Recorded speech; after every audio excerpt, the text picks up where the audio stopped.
We can call the meeting to order. Notice of this meeting was given to all board members and associates in a meeting notice dated November 12th, 2025. Furthermore, on that date, a copy of such notice was sent to the Times, their Trentonian, clerk of the Township of Hamilton. It was also posted on the bulletin board at the entrance to the boardroom in the Hamilton Square Administrative Building. Please rise for the flag salute. I pledge allegiance to the flag of the United States of America and to the republic for which it stands, one nation, under God, indivisible, with liberty and justice for all.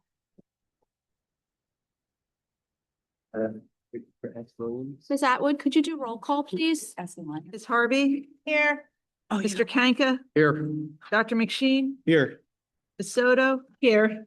Ms. Stanton? Here. Ms. Williams? Here.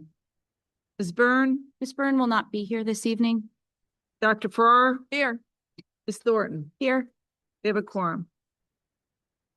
So this evening, we're going to start off our meeting with a special presentation. I'm going to pass it on to Dr. Rocco. We are very excited tonight. We are at Grice and we are in our cafeteria. And tonight, to open up our meeting, we have the pleasure of having our Grice chorus here, and we'd like to invite them to the front to perform for us. And board members?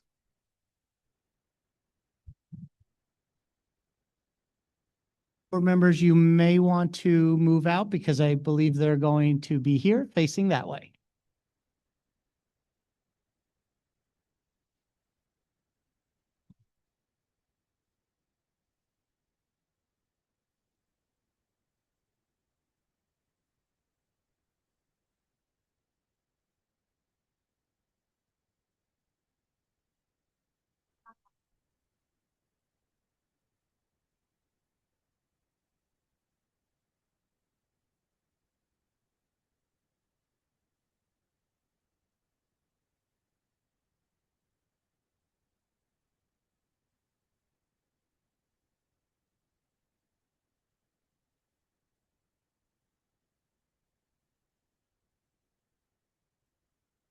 Good evening, everyone. My name is Marianne Pace Mervin. This is my 30th year here at Grice, so it's a home away from home. I'm so excited to sing for you. It's been a very long time since we've sung at a board meeting. And this is my 8th grade vocal elective. We're going to sing Today's Hope by Jacob Navarode for you tonight.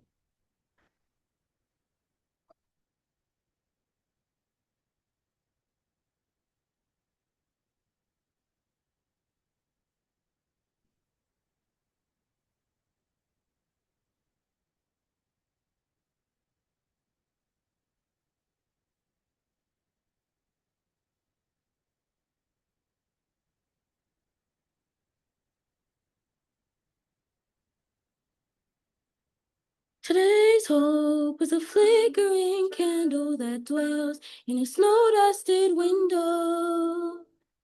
Today's hope is a sweet daffodil in a dull, colorless photo. Today's hope is those sparkling eyes that truly believe in achieving anything to reach unity.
Wasn't it?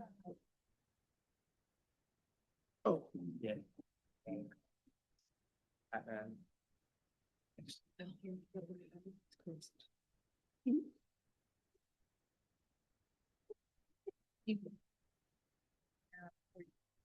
So as we say many times, but there's no better way to start our meeting than with our amazing talented students here.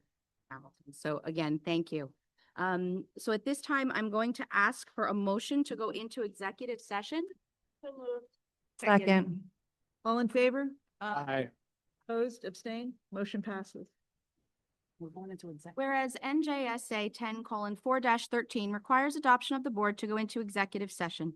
Be it resolved that the board pursuant to the Open Public Meetings Act, New Jersey Title 18A, and the Hamilton Township Board of Education Bylaw number 0166, hereby enter executive session to discuss a matter involving human resource matter falling under the attorney-client privilege. Be it further resolved that the minutes of this executive session shall be made public following formal action by the board and/or at the conclusion of any investigation, due process proceeding, or litigation, so long as not prohibited by law, and so long as the need for maintaining confidentiality no longer exists. Yep, we're gonna go into the library.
Like to, oh, I'll wait for Katie.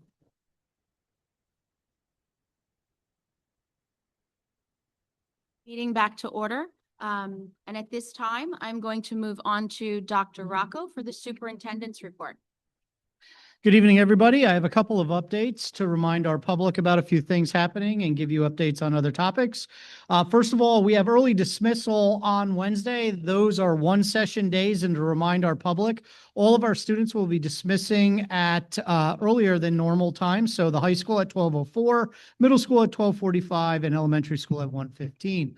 Our transportation and board offices will close as soon as the last bus has arrived back at the yard, and we've confirmed that all students have been dropped off.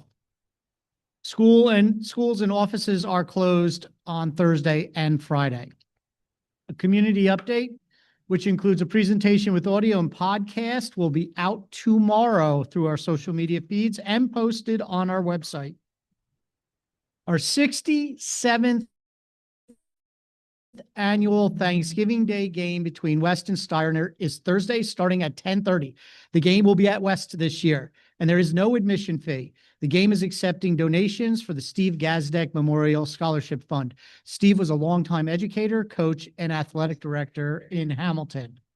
Parents of children in grades K-3 received information on the literacy screening done across the state this fall. Please look for information and letters sent home. Additionally, in the update, we have information about this screening. We continue our dual enrollment programs in the high schools. We have a robust dual enrollment program with multiple higher education institutions. We continue to offer our students challenging programs that earn them college credit before leaving high school.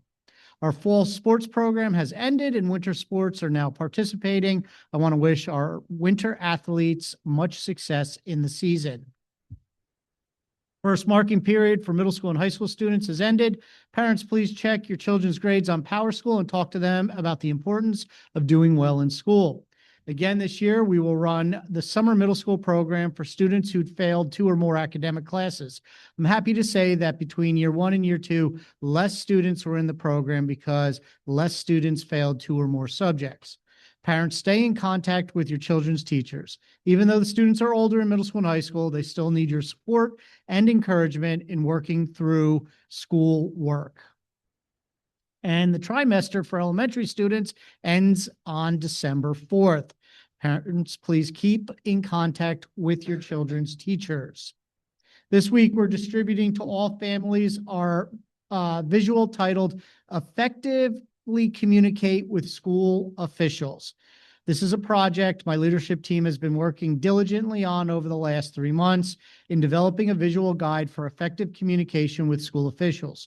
Parents and community members often ask who they should contact when they have a question or a concern. It's important to know that that most of the questions and concerns can be answered most effectively by the person with firsthand knowledge. As a result, we developed a visual for our school community that outlines 9 potential topics that HTSD families may have questions or concerns about during the school year. 2 examples of these topics include academic questions or transportation questions. The goal of the visual is to create an effective and efficient communication process for our HTSD community. You will see the visual in the community update. And all administration and faculty and staff have received this guide.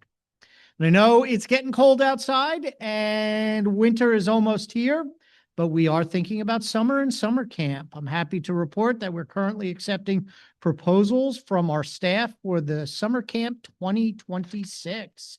Thus far, we have 67 camp submissions.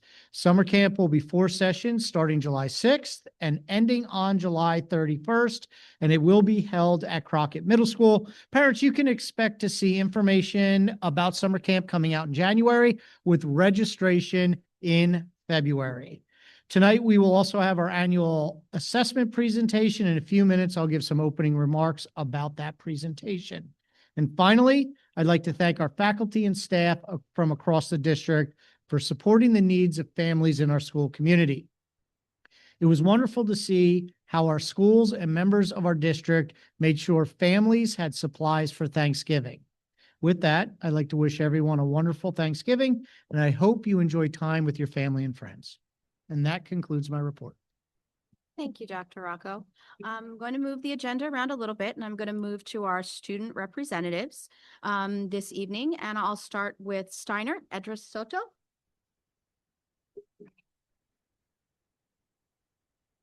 Hello, I'm Edras Soto, Steiner's School Board Representative. I wanted to start with Steiner's academics, which Steiner has hosted their academic award ceremony, which condemned Steiner seniors ceremony, commended Steiner seniors to have a 3.75 GPA or higher average throughout their 3 years prior years in high school. They will also receive a complimentary breakfast, which will be held this Wednesday during school hours. Moving on from that, Steiner is also in the midst of their Spirit Week with our Thanksgiving football game against Hamilton High West being on Thursday at 10:30 a.m. at West. So regardless of what team you root for, I know that Steiner and West students would appreciate having anyone who can make it and support either team. Now I also want to congratulate Steiner's varsity football and varsity girls soccer teams for winning their first round in their state tournaments. Both of these teams have worked awfully hard to get up to this point, but I wanted to specifically mention Steiner's football team because this month Steiner's running back, Isaac Pate, was given the honor to accept a Mammy Award. An award giving out annually since 1989, the Mammy honors the top high school football player in the Mercer County area among non-prep schools. Isaac Pate is only the third player from Steiner to win it. So I wanted to commend Isaac and Steiner football for their dedication and hard work to reach greatness. Also, I wanted to congratulate Steiner's National Honor Society for all the canned goods they collected for Steiner's Thanksgiving food drive. We're so proud that we can lend a helping hand to people in need and make sure that more families have at least one more thing to be grateful for. And that is my report. Thank you very much. And now we will have Hamilton West, Diamond Tran. Good evening, members of the Board of Education. My name is Diamond Tran, and I'm the student representative from Hamilton West. I'd like to start off by highlighting one of our recent activities last Wednesday, the student versus teacher basketball game, which was brought back by Mr. Washington after about 2 years of not returning to this event. It was an incredible kickoff to our spirit activities with a great turnout and tons of excitement from everyone involved. The teachers may have won this year, but we're already determined to come back stronger next year. Following that event, we went straight into a very successful Spirit Week. Student engagement has been high, and our themes brought so much fun and creativity to the school. One of our most memorable days was today, Culture Day, where our students displayed flags representing many different countries, and one student even wore a stunning quinceañera dress. We also had a stuffed animal day, which filled the halls with a lot of smiles and nostalgia. We are now looking forward to wrapping things up with our pep rally on Wednesday, which we will expect will bring even more school spirit. This past Saturday, we hosted our annual craft fair, welcoming a wide variety of vendors and small businesses. Families from across Hamilton came to shop, support local creators, and assist our PTSA and Project Rad by purchasing merchandise. It was a wonderful way to bring our community together. I would also like to congratulate the Hamilton West Marching Band, who are in second place overall at their recent competition. Their hard work, discipline, and talent made for a fantastic performance, and we are very proud of everything they achieved this season. Looking forward, we're very excited to host our traditional Thanksgiving football game at home this Thursday against Steinert High School. We encourage everyone to bundle up and come support our players. Go West! Lastly, our block scheduling has been going very well. Student attendance has improved, and our academic performance is trending in a positive direction. Overall, it has been a very great month for Hamilton West, and we look forward to the events and opportunities to come. Thank you. Thank you. And this evening for Nottingham, we have Prachi Patel. Good evening, members. My name is Prachi Patel, and I'm Nottingham's representative. November has been a very fulfilling month. We have had many school accomplishments and many sports accomplishments throughout the month. Starting off, our cheer team participated in the CVC competition, showcasing their hard work and dedication throughout the season. They ended up taking home first place for their traditional routine and third place for their game day routine. In celebration of World Kindness Day, students dressed in green and pink and contributed to a bulletin board of affirmations. Each student has the opportunity to take an affirmation to keep promoting positivity throughout our school. Our school community also participated in the holiday market, where student volunteers help with event activities demonstrating leadership and service. Additionally, some of our student athletes attended the CVC Sportsman Summit, where they focused on teamwork, respect, and leadership. The month concluded with our Fall Sports Awards Night, honoring the achievement and dedication of our student athletes across fall sports. This upcoming Wednesday, we have some of our fall athletes and marching unit participating in the Balloons Over Broadway parade held at University Heights. Overall, Nottingham has been a great month, highlighting both the accomplishments of our students and the strong sense of community within our school. Thank you. So at this time, I'm going to ask the Board of Education to allow me to hold off on their comments so we can have our presentation. And then when we come back, we will have comments from the board. Okay?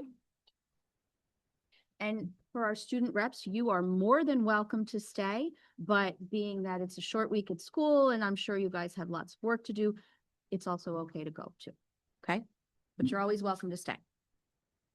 And I believe that for any board members that want to see the presentation, not on the screen, just go to the outside.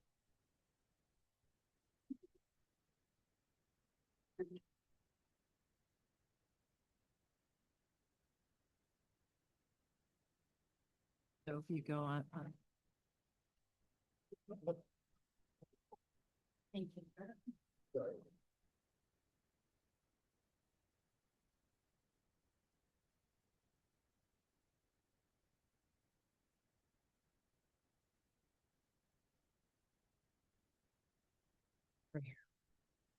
Thanks. Yep.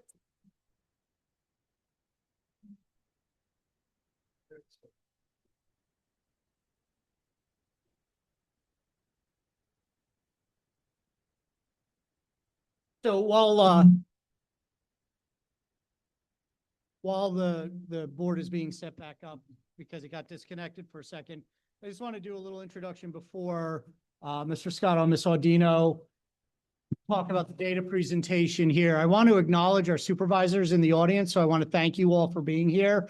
I appreciate your presence because we want to let the community know how much we take student achievement seriously in this district. So over the years, we have had data presentations in our district. And over the years, we have been apologetic about where we were on the NJSLA test. It's one test at one moment, at one time, that is evaluating at that second. It's not the be all and end all, but we have been apologetic and we think we can do better. And everybody in this room who works on student achievement agrees that we should be doing better. And we're working to get better scores and better student achievement. But we are going to celebrate the hard work and be unapologetic for what our teachers, our non-certified staff, our principals, our supervisors, and our directors do every day to work on the skills that are needed to improve student learning. And throughout the year, we're monitoring progress. And for our NJSLA scores to get better, we have to work on certain foundational skills. And so what you're going to see in this presentation, and Ms. Audino and Mr. Scott are going to say this, so I apologize if I'm covering a piece that they're going to talk about. But what you're going to see in this presentation today is what NJSLA says, and then what we're doing also to build those foundational skills. And the growth that we're seeing there, that will eventually lead to the growth on the state test. So thank you for the time that you spent. Thank you for the time that all of you spent putting this together. And I'll turn this over to Mr. Scotto and Ms. Audino.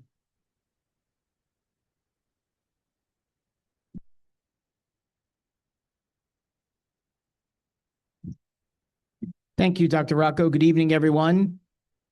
As Dr. Rocco mentioned, Mrs. Audino and I will be presenting information this evening. We are proud of the growth that you will see throughout this evening's presentation. And we're also proud of the various initiatives that the board has allowed us to move forward with, that the building and district leadership have implemented. And I anticipate that you will step away from this presentation as pleased as we are. This evening, just to kind of give you an overview of where we'll be going, we'll be talking about strategic plans and strategic interventions we've put in place to enhance performance. We'll talk about the NJSLA, which stands for the New Jersey Student Learning Assessments in mathematics and English language arts, when our students sat for these assessments in the spring of 2025. We'll also talk about growth metrics year over year, how the cohorts improved on the state assessment scores. Mrs. Odino? We're going to look at our iReady scores, which is a diagnostic test. We're going to look at our MyPath, which is a math program that we're using in our middle schools. We're going to look at our district benchmarks, our intervention impact that we are in full implementation on in elementary school, and then the beginning of our expansion in middle school. Mr. Scotto?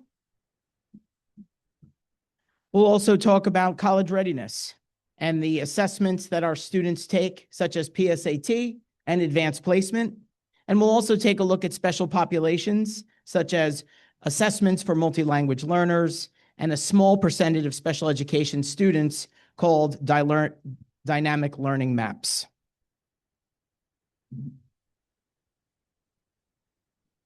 We wanted to take a moment and kind of give everyone in the audience, in the community, those watching online, our district snapshot. So our most recent enrollment is showing that we have 12,335 students. 17% of those students are students with disabilities. 5% of those students are students with a 504. 10% of those students are multi-language learners. As we look at the percent of free and reduced lunch, approximately 53% of the district is on free and reduced lunch or qualify for free and reduced lunch. And the demographics of our community are as follows: 34% Hispanic. One moment here. That's much better on the eyes. American Indian, Alaskan Native, less than 1%. Asian, 3%. Black or African American, 18%. Native Hawaiian and other Pacific Islander, less than 1%. White, 34%. And 2 or more races, 11%. This evening, Mrs. Audino and I, when you see the blue slides move through the presentation, we'll be taking time to highlight and share with you the strategic steps that we have taken as an admin team, as a school community, to drive and improve student performance. This is just a snapshot, and you will see these as we move through with the blue slides. So first, we'd like to talk to you a little bit about elementary performance.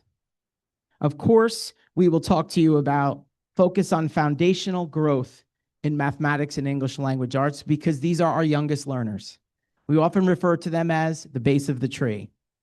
Many of you know that we implemented a new K-5 math program last year.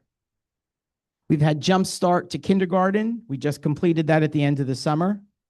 And we've expanded trainings for our staff, particularly in the Orton-Gillingham approach. Mrs. Audino? We have full implementation of our multi-tiered systems of support. So we are now full implementation in all 17 buildings in English language arts, math, and our SEL program. And our Haggerty assessments are full in kindergarten. So let me first unpack the layout of this slide. As you take a look at the slide and you look at the left-hand side, you will see how Hamilton Township did against the state. The percents that you read and that you see on the chart represent the percent of students meeting or exceeding the state requirement, what we would call proficiency or higher. Whereas on the right-hand side of the slide, and we'll unpack this further, we also wanted to see, did that cohort improve from the prior year when they took the state assessment? And also, we work very hard to administer internal assessments that are aligned to the standards, that are not teacher created, but they are standard across all grade levels, in the same, assessing the same standards that our kids are assessed on the New Jersey Student Learning Assessments. So now that I've unpacked that slide and that format, as Mrs. Audino and I speak throughout the presentation, you'll get a sense of the layout. So again, if you take a look at the left-hand side, this is how our 3rd, 4th, and 5th grade students did on the math assessment of the New Jersey Student Learning Assessments. Last year's 4th grade, we took a look at how they did the year prior. Those students had a 13% increase on their state assessments in the area of mathematics. And students, when they were in 4th to 5th, which was last year, had a 2% increase. We also administer, as I mentioned, the standards-based assessments called iReady. And what we like to see is the percent of students that move to on-grade level. In 3rd grade, 34% moved to on-grade level, which is 289 more students. In grade 4, 33% moved to on-grade level, which was 299 more students. And in grade 5, 25% of that cohort moved to on-grade level, which equates to 216 more students. Mrs. Odino will now speak to you about MTSS Mathematics, Target Skill Growth, grades 3 through 5. So if you think about, Mr. Scotto just talked about our New Jersey test scores was really our standards that we look at. And then we look at our iReady scores, which is a diagnostic test.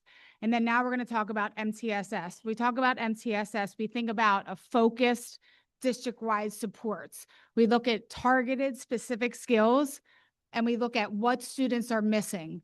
So when we look at our targeted math skills, we looked at numbers and operations. We looked at all of our 17 elementary schools, and we really look at data-driven skills that our students have weaknesses in, and we look at that targeted skills. So we're really digging down to see what are those skills that our students really are struggling on, and we create an intervention, and we work on them. So if you think of it this way, first we diagnose, then we prescribe, and then we monitor. And that's how we decide what we're working on in our buildings, and then we write plans for specific grade levels, and each grade level in each building has a plan that we work on. It just so happens that all of our 17 elementary schools were working on numbers and operations, and this is where we are. So we're really excited about how much our students have grown this year. But remember, we're really digging deep into skill-based numbers, and that's how we have looked at each one of our buildings. So this is from September to June. And again, we're showing only here the grades that we're testing right now, 3rd through 5th. But like I said earlier, we are doing this K through 5 at the elementary level.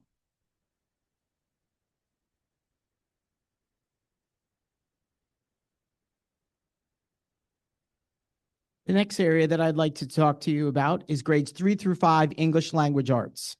So again, that format is the same. So if you direct your eyes to the left side of the screen, you will see how our students in grades 3, 4, and 5 did on the NJSLA in comparison to the state. If you move to the right side of the slide, that cohort, now those students are in 5th grade, but from when they were in 3rd to 4th, had a 13% increase in their state assessment performance. Students that were in 4th grade moving to 5th grade had a 3% increase on their state assessment performance. The iReady that we administer in mathematics is also administered in English Language Arts. Students in grade 3 had 26% move to on-grade level, which was 219 more students. Students in grade 4, 18% moved to on-grade level, meaning 162 more students. And students in grade 5, 17% of that cohort moved to on-grade level, resulting in 147 more students. So for this, it looks a little bit different than our math because, like I said, we are looking at every building differently, and we're also looking at every grade level differently. So when we're looking at ELA, our students were functioning a little bit differently. So we always look at the progression of reading. So in the progression of reading, we always are starting out on the, phonemic awareness. Then we're looking at phonics. And as we work, down it, we look at high frequency words, vocab, comprehension through literature, then comprehension through informational text. And as we look at our scores of our students, some of our buildings were starting at phonics and some of our buildings were starting at vocab. So that's why some in third grade have phonics and vocab. Actually, all of our buildings have phonics and vocab.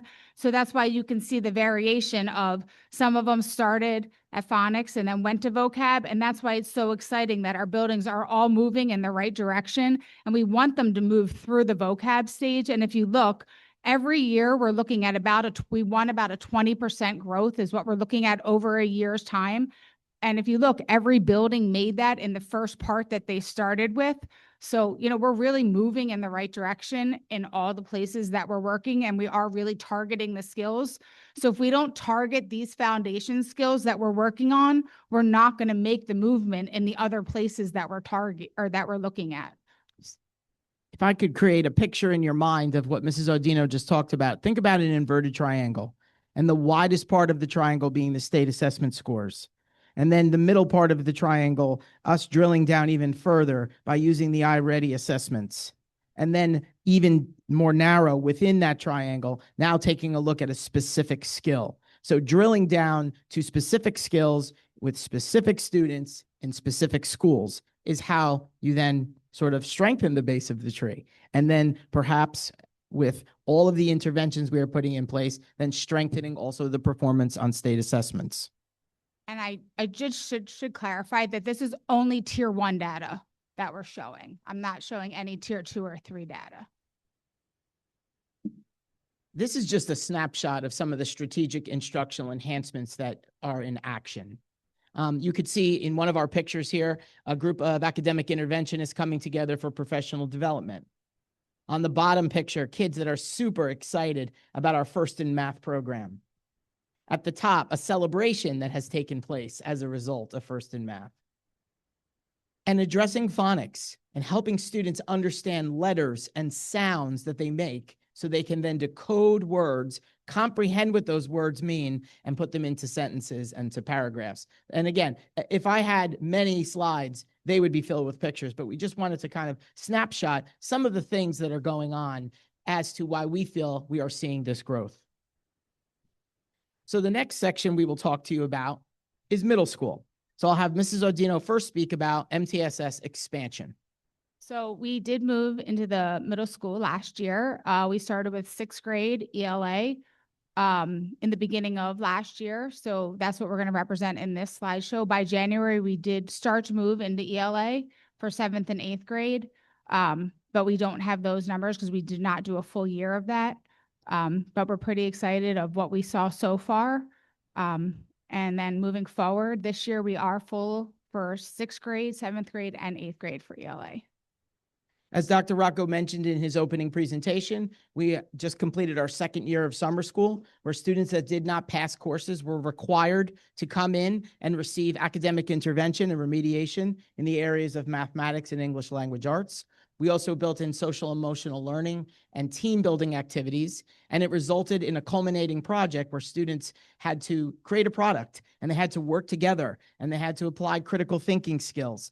We didn't want to just have a drill kind of summer school experience. We wanted to reteach, but we also wanted them to engage. We have spent a lot of time with our teachers to promote engagement, and we wanted to simulate that in the summer school program. Our MyPath math program, we have been using, but we officially launched it this year to assist with benchmarking and determining diagnostic levels, similar to iReady, and we've had great results. We've had faculty understand and see the value in taking a look at this data to also drive mathematics instruction.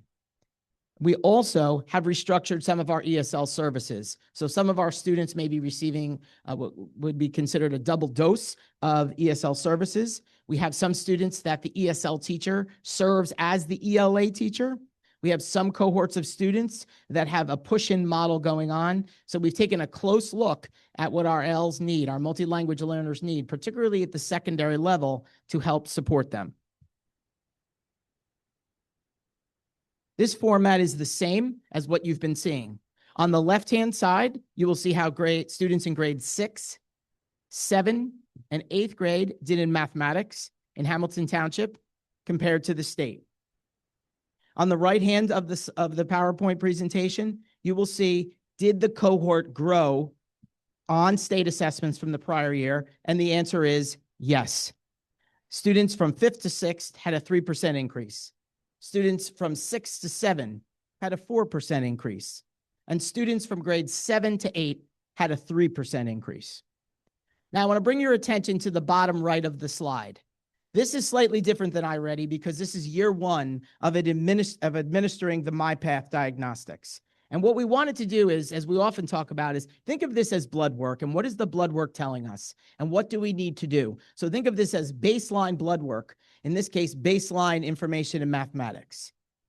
In the fall, we administered our diagnostics through the MyPath system. 42% of the current 6th grade were showing on grade level or above, 48% in 7th grade, and 39% in 8th.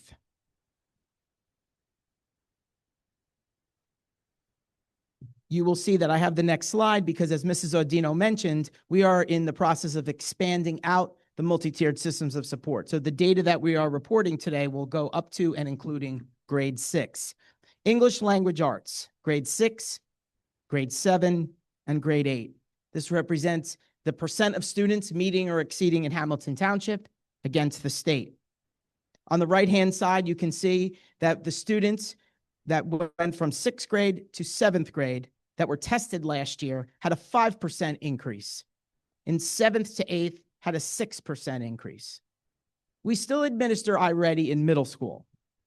So what we did in this situation was the same as what you saw in the elementary slides. We saw an 8% growth of movement to on grade level or higher in grade 6. That's 73 students.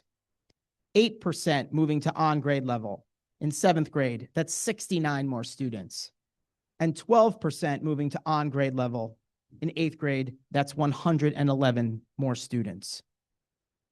Mrs. Audino will talk to you now a little bit about MTSS ELA, skill growth in 6th grade.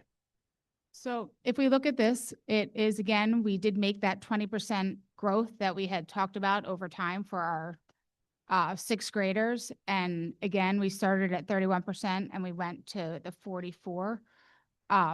And this is for all 3 of our buildings together for 6th grade. So it's not just one of the buildings. And they all did work on vocabulary. So again, we talk about that trend that we talked about when we looked at the elementary level. And again, we did see that trend of vocab. So it is something that we really did target it down into. So if you really think of a big fishing net and how fishing nets are made into those small little knots, MTSS is really one of those little knots. So we take each little knot and break it up into one little spot for each one of our buildings and each one of the grade levels. And we pick one of those knots to work on. And once we get to 80%, then we really change the skill that we're working on so that we can continue to move forward for our students to achieve into a different targeted area. Mr. Scotto will now talk about 6-8, or we'll show you some pictures on 6-8 strategic instructional enhancements in action. So a few years ago, we really transitioned how we wanted to teach science, and we didn't want to just have content science with a textbook. We wanted to have more experiential in science. So our science in action program, you can see sort of highlighted there on the left-hand side, known as Open SciEd. In the middle, this is also reflective of different engagement strategies that we've done with our students in terms of use of graphic organizers to understand vocabulary. On the right-hand side, on the right bottom, our beautiful libraries are not just facilities that have been upgraded. They are environments to promote learning. They are environments where students want to come, want to study, want to engage with their teacher. And you may be wondering what's going on the bottom. Are the kids writing on the wall? Is this something that should not be happening? Well, this is just an example of our building thinking classroom where we have students up and out of their seats, engaged, and writing their math problems in a cooperative setting around the room. And this has been a true indicator of a strategy that helps to engage kids to help strengthen performance.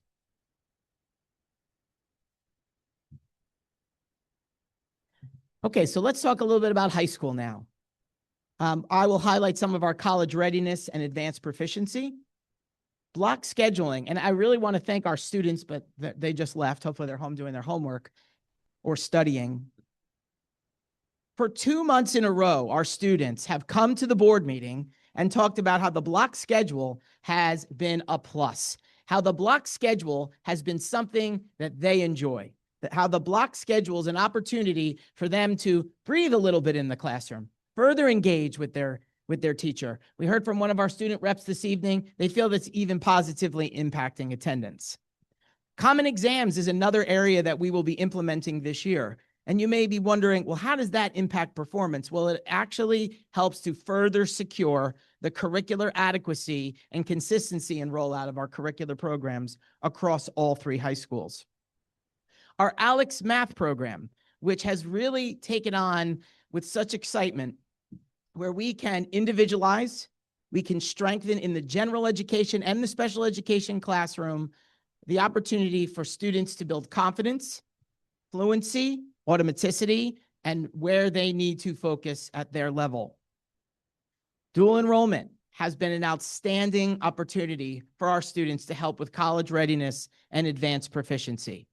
For our 2nd year in a row, we have moved forward with a dual enrollment partnership with the College of New Jersey, with Fairleigh Dickinson University, with Mercer County Community College, with Thomas Edison State University, with Kane College, and also with William Patterson. This has been another way to remind people that our kids are graduating and are ready, that our kids are graduating and they are successful when they leave the doors of our high schools. And last but not least, our advanced placement potential assemblies. I first thank the board for continuing to allow us to fund AP exams for all students. We've taken all of our kids and brought them together multiple times each year to say, are you ready for a challenge? Do you think you want to push yourself a little bit? Do you think you can handle it? And we have had a tremendous amount of involvement, and you will see that in the numbers shortly. High school mathematics. Now, in many school districts across the state, students as early as grade 7 can take Algebra 1. So when you look at the slide on the left-hand side, those will be the course names. But when you look at the slide on the right-hand side, it will be just 9th grade. So in Algebra 1, in geometry, and in Algebra 2, this is how we did as a district against the state. In English Language Arts, 9th grade, this is how Hamilton Township did against the state. PSAT is another college readiness opportunity for our students. If you've taken the SAT before, you may have wondered when you were going into that assessment environment, I wonder what the test is like. I wonder how this may be different than perhaps the assessments that my teachers give or the internal assessments that the district gives. Our PSAT allows all students to sort of have that universal opportunity starting in grade 9, moving into grade 10, and grade 11. You can see the average score in the center of the left-hand chart, and you can see that our current 10th grade significantly improved from the prior year. 9th grade would not have data to compare because it's their first year taking it. We also use this for AP Potential, National Merit Scholar, as well as giving kids the opportunity to see where they are in critical reading and critical math prior to graduating. Advanced placement. Last year, we administered 1,207 AP exams. A score of 3 or higher is what the College Board looks for, and colleges and universities will consider when determining credit. We had our highest percent ever this past spring when 53% of those exams resulted in a score higher of 3 or higher. We've had 13% growth over the last 2 years.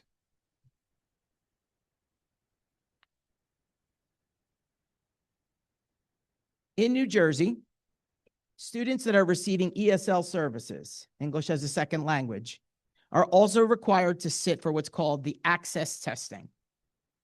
So if you recall at the beginning of the presentation, I pointed out that close to 10%, if not 10% of our students are receiving those services. Last year, we administered 1,179 tests.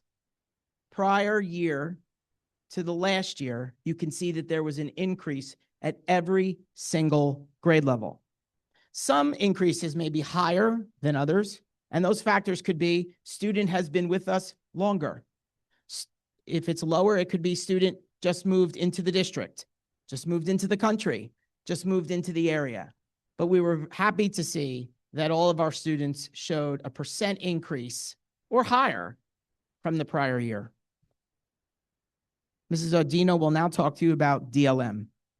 So DLM, which is Dynamic Learning Maps, is a specialized test that a very, very small percentage of our special ed students take. It's an alternative assessment that is for students that have a significant disability.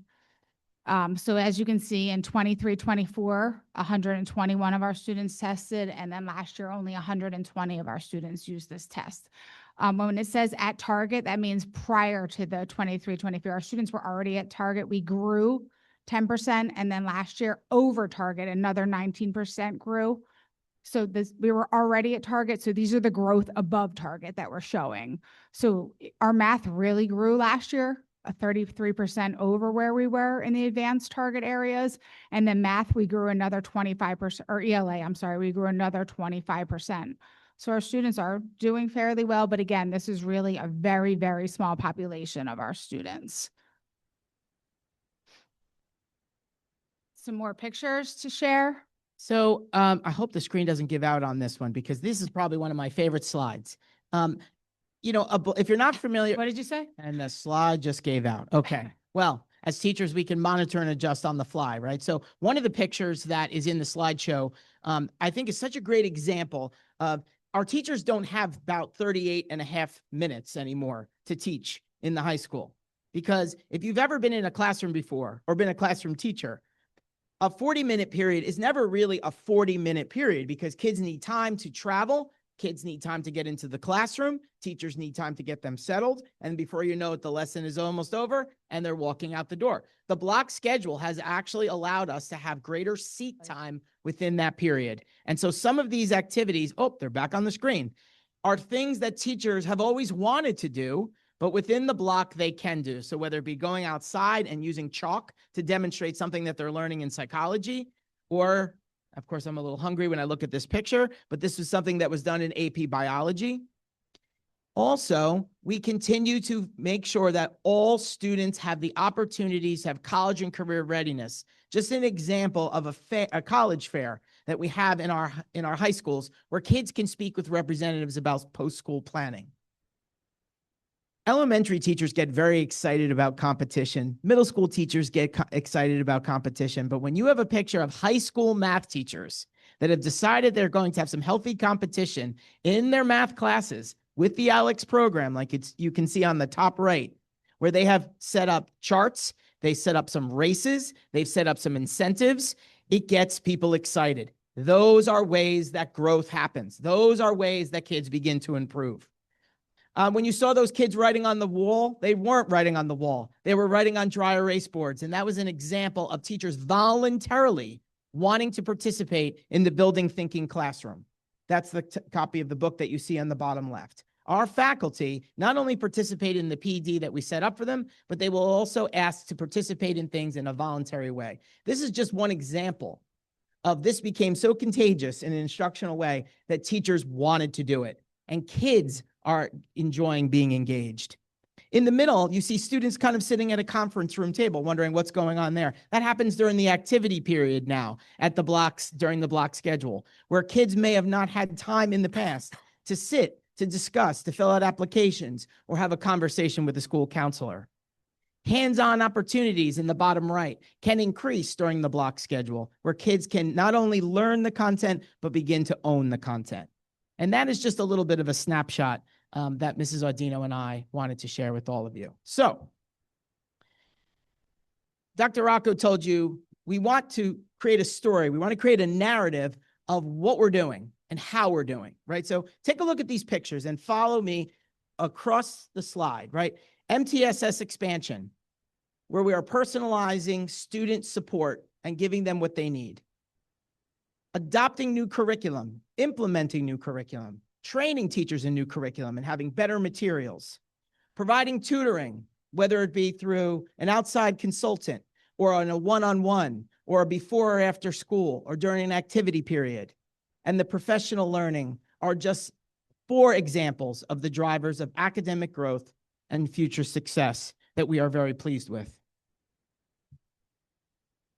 Our theme is building minds and building futures. We continue to do that. We are proud of the growth that we've shown. We know that we will continue to shine and grow in this area. And we really want to just thank not only the people that are here this evening, but all of the people that make this happen. The Board of Education, senior leadership, building leadership, supervisors, parents, students, and the entire educational community. Thank you very much.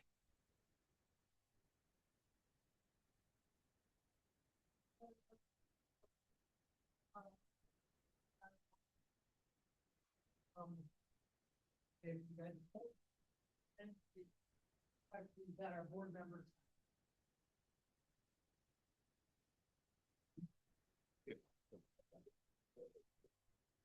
So it's like the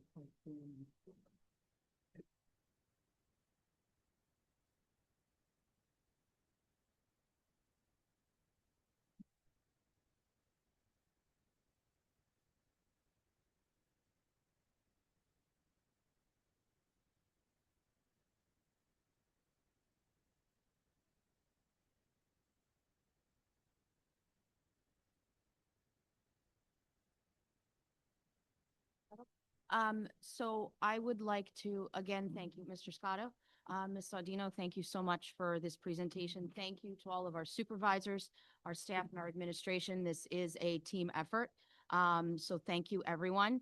I am going to open it up to the board for any questions or comments, and I will start with Mr. Kanka.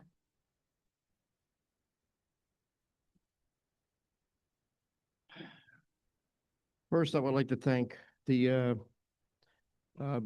Ms. Aldino, Mr. Scotto for an excellent presentation and all the support staff it took to put this project together. At this time, I don't have anything to ask the staff, but I will be excited to see what happens next year when we move into another year of student achievement and see how we do, since we just really started this presentation for, I want to see how the 3rd graders do next year in 4th grade and so on and so forth. So. Thank you, Mr. Kanka. Ms. Williams? I too want to thank you all for putting this together, for sharing it with us. For one, I'm a huge advocate for, I loved seeing the pictures of the students actually hands-on, because honestly, I think I probably would have been a better student had I had that back in the day, right? So I think that does encourage them to kind of like make mistakes, but in an environment where they feel, supported, right? So I love seeing that. I also want to say that I'm happy with the fact that we're seeing growth, right? I know that there's a lot of people that might say our test scores, they look at it, but I also know that is a snapshot in time. It's not what makes the student overall. When they move on, they can still be successful regardless of test scores. I am proof of that too. So my point in saying that is that we're showing improvement year over year. I too, like Mr. Kanka, would like to see next year to follow that. And I really think, given a lot of the information that you guys provided too, the demographics of our school district, it also opens up, like seeing like where there may be challenges and why maybe some of our test scores, right? And again, it's okay as long as we're showing growth, in my opinion. So I thank you guys for putting that together, and thank you. Thank you, Ms. Williams. Ms. Harvey? Thank you. I also want to thank the administration for putting this together and for all the hard work. I know that I was concerned about looking at the numbers from a growth perspective, so I appreciate the way that it's been formatted so we can see that. Thank you. Stanton? Thank you to Mr. Scotto, Ms. Aldino, all of our interventionists and data staff, everyone that's helped with this. I'm thrilled to see the improvements that we've made with MTSS. I feel like although we still have, room to grow, that our scores overall for the state have grown in a realistic time and manner at this point.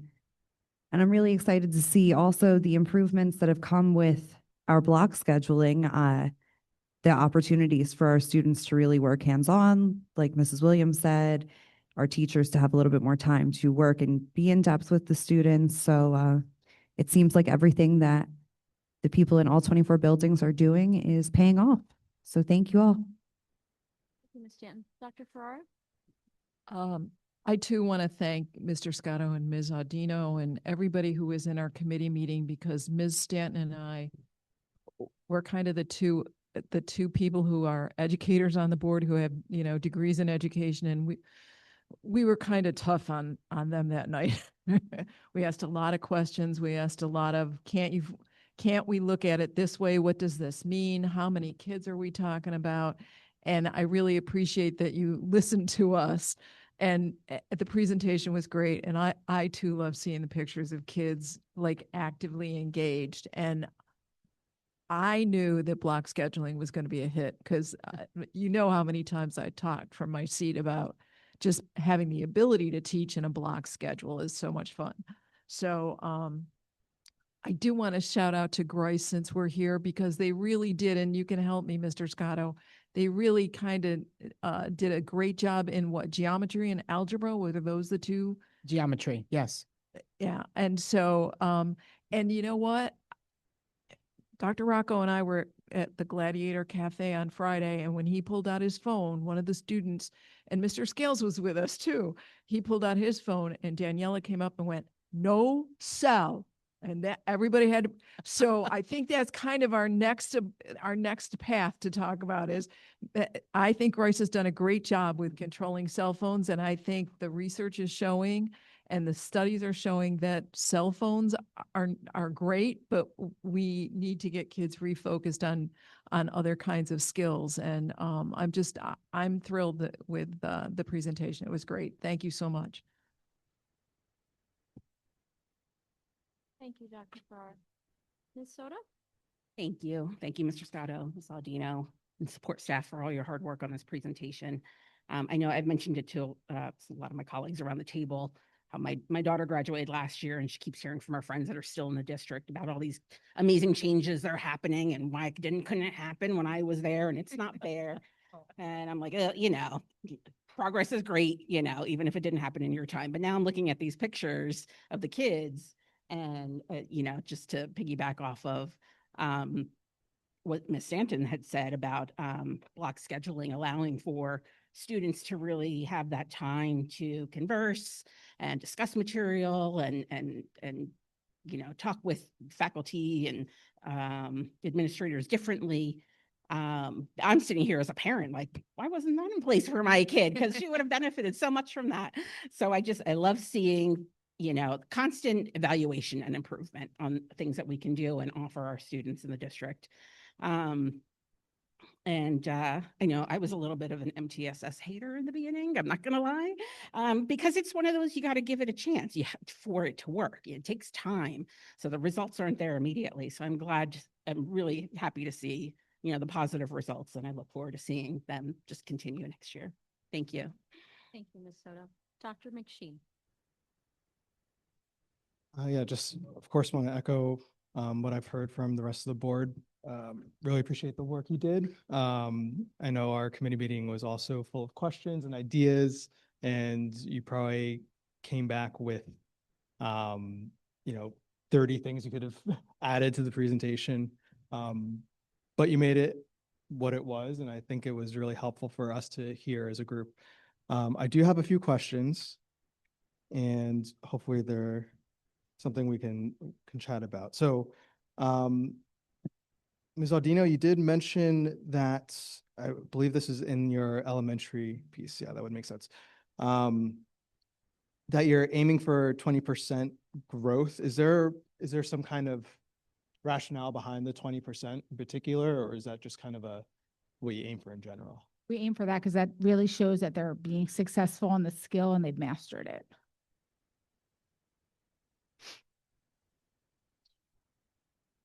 And then yes, for when you were going over the MTSS, you mentioned that there was only the tier 1 data being shown. I was wondering what the tier 2 and 3 data might look like, or what's different about it, or just something that we can kind of have in our mind. So I believe that we're going to do another presentation on just MTSS with all the data later in the year. I think closer to the end of the year when we have all the data. I mean, I have last year's data we can share. And I think at the end of last year, I did that too with all of it. As just for this one, I think because we were comparing it with all the test scores, we were just going to show tier 1 because that's really encompasses everyone tests in tier 1, all of our students. So we wanted to show where everyone fell into initially when they tested. That makes sense if everyone tests. So we test all of our students in tier 1. So they do fall into the initial testing that we do. So that's where the growth would initially show. And then that's how they fall into tier 2 and tier 3. Awesome. Yeah. Thank you. There wasn't really a part that I found really interesting was there were almost kind of a mismatch or a difference between the math scores presented, was it at the high school level, when it was broken down by like geometry and algebra. But of course, the NJSLA had it as a grade level. I was just wondering,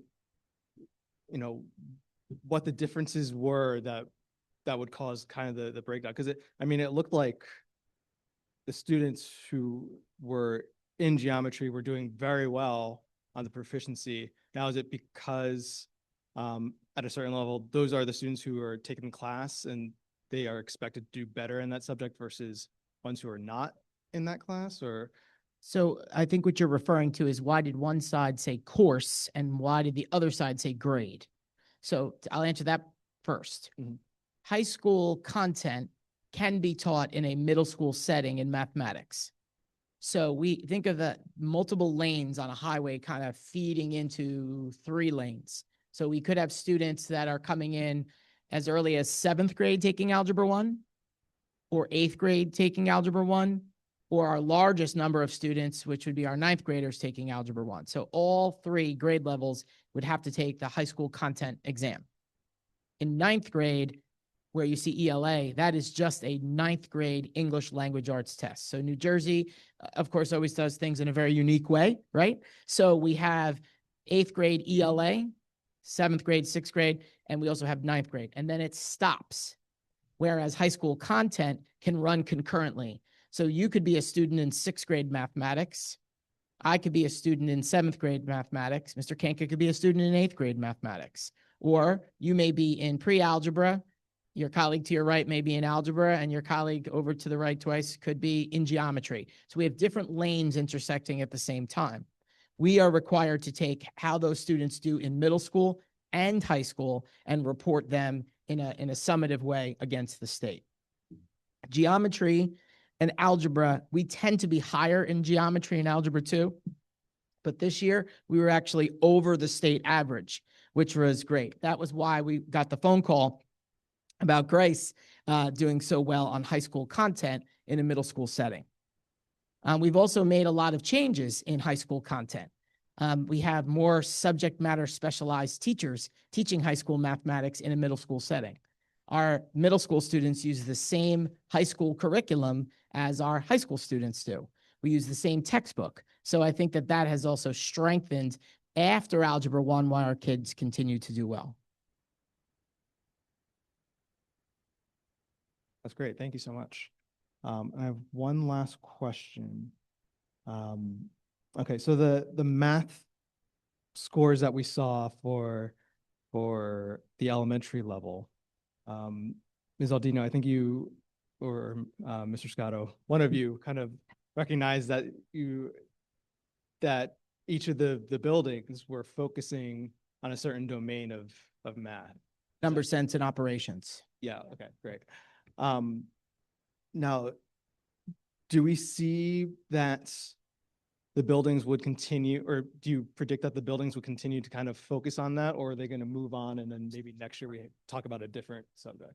So we use iReady for that. So we look at the 4 domains of math. So it happens that once we look at our iReady scores, we look at the 4 domains, and numbers and operations is where we targeted, because that's where the weaknesses were or the deficits were. But then if our deficits happen to be in algebra or measurement and data or geometry, that's what we'll focus on. But kind of numbers and operations were really the foundation skills that we were missing.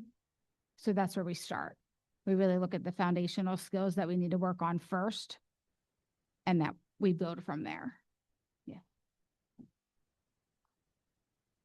That would also be, Dr. McSheen, a skill that students need as they move through their academic career in mathematics. Of course. And so sort of those seeds of the 4. important baseline information is going to move with them into grades 4 and 5 with multiplication and division, addition, subtraction, multiplication, division of fractions, moving into middle school, ratios, proportions, decimals. So it's such a key skill that helps within those later on gateway skills that they need for middle school and high school.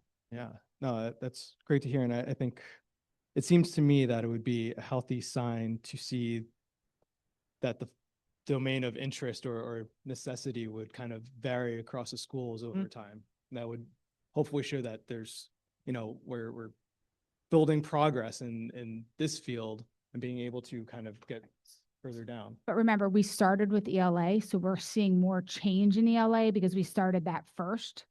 For MTSS, math, we added on second in the elementary schools. So we're just at full expansion totally at the elementary schools last year. This is our second year for math. So hopefully we'll start to see that, but our 3rd grade, I think, is our getting to like full implementation. So we really do want to see the growth, but we're still really at some foundational skills. I just want to add one more thing. Teach those, then we're never gonna make the progress. I want to add one more thing to the math. If you recall the slide that had the iReady growth, when we were calculating that growth, that was amazing growth in mathematics. And we feel that the new math program, the building-based and district-based PD, the teacher leaders within, giving support also to our administrators in the new math program, is showing the result. And so growth in iReady we're used to growth in iReady, but to see 33%, 34%, 29%, that's significant. And to me, that's the program also doing what it's doing. And I want to thank the teachers, because the teachers implemented a new math program last year. And if you are a classroom teacher, year 1 of any program, and many of you are going to finish the sentence I always say, is like looking for the light switches, right? And our faculty embraced it. Our faculty knew that it was a more rigorous program, but our faculty embraced it. And they liked the program. They say it's not easy. They say it's challenging. It has a lot of word problems in it. The kids have to think critically. And we're like, that's why we picked it. But our faculty are working with it. Our resources that we give to families where they can play videos and have the math retaught or in another language, or break it down into an area where they would understand it in a more concrete way, is just another example. And so when we ran the iReady growth, we were super psyched, but I have to tell you, the math was like, wow, that's really great. Mrs. Thornton, I have a question. So to both of you, as Dr. McSheen was talking, I was thinking about the Title I meeting at Wilson I was at, where the teacher said, we have all these kids coming into school with no number sense because they don't play hopscotch, they don't play board games. What I'm wondering is, do we have any idea, like, what percentage of our kids go to preschool? What percentage of our kids don't get preschool? And if that's a factor or a variable in what we're looking at. Because if kids aren't coming in with a number sense, we have to catch them up before we can teach them what they need to know, right? Any schooling we can provide for our students before kindergarten is key. It's concrete. It's important.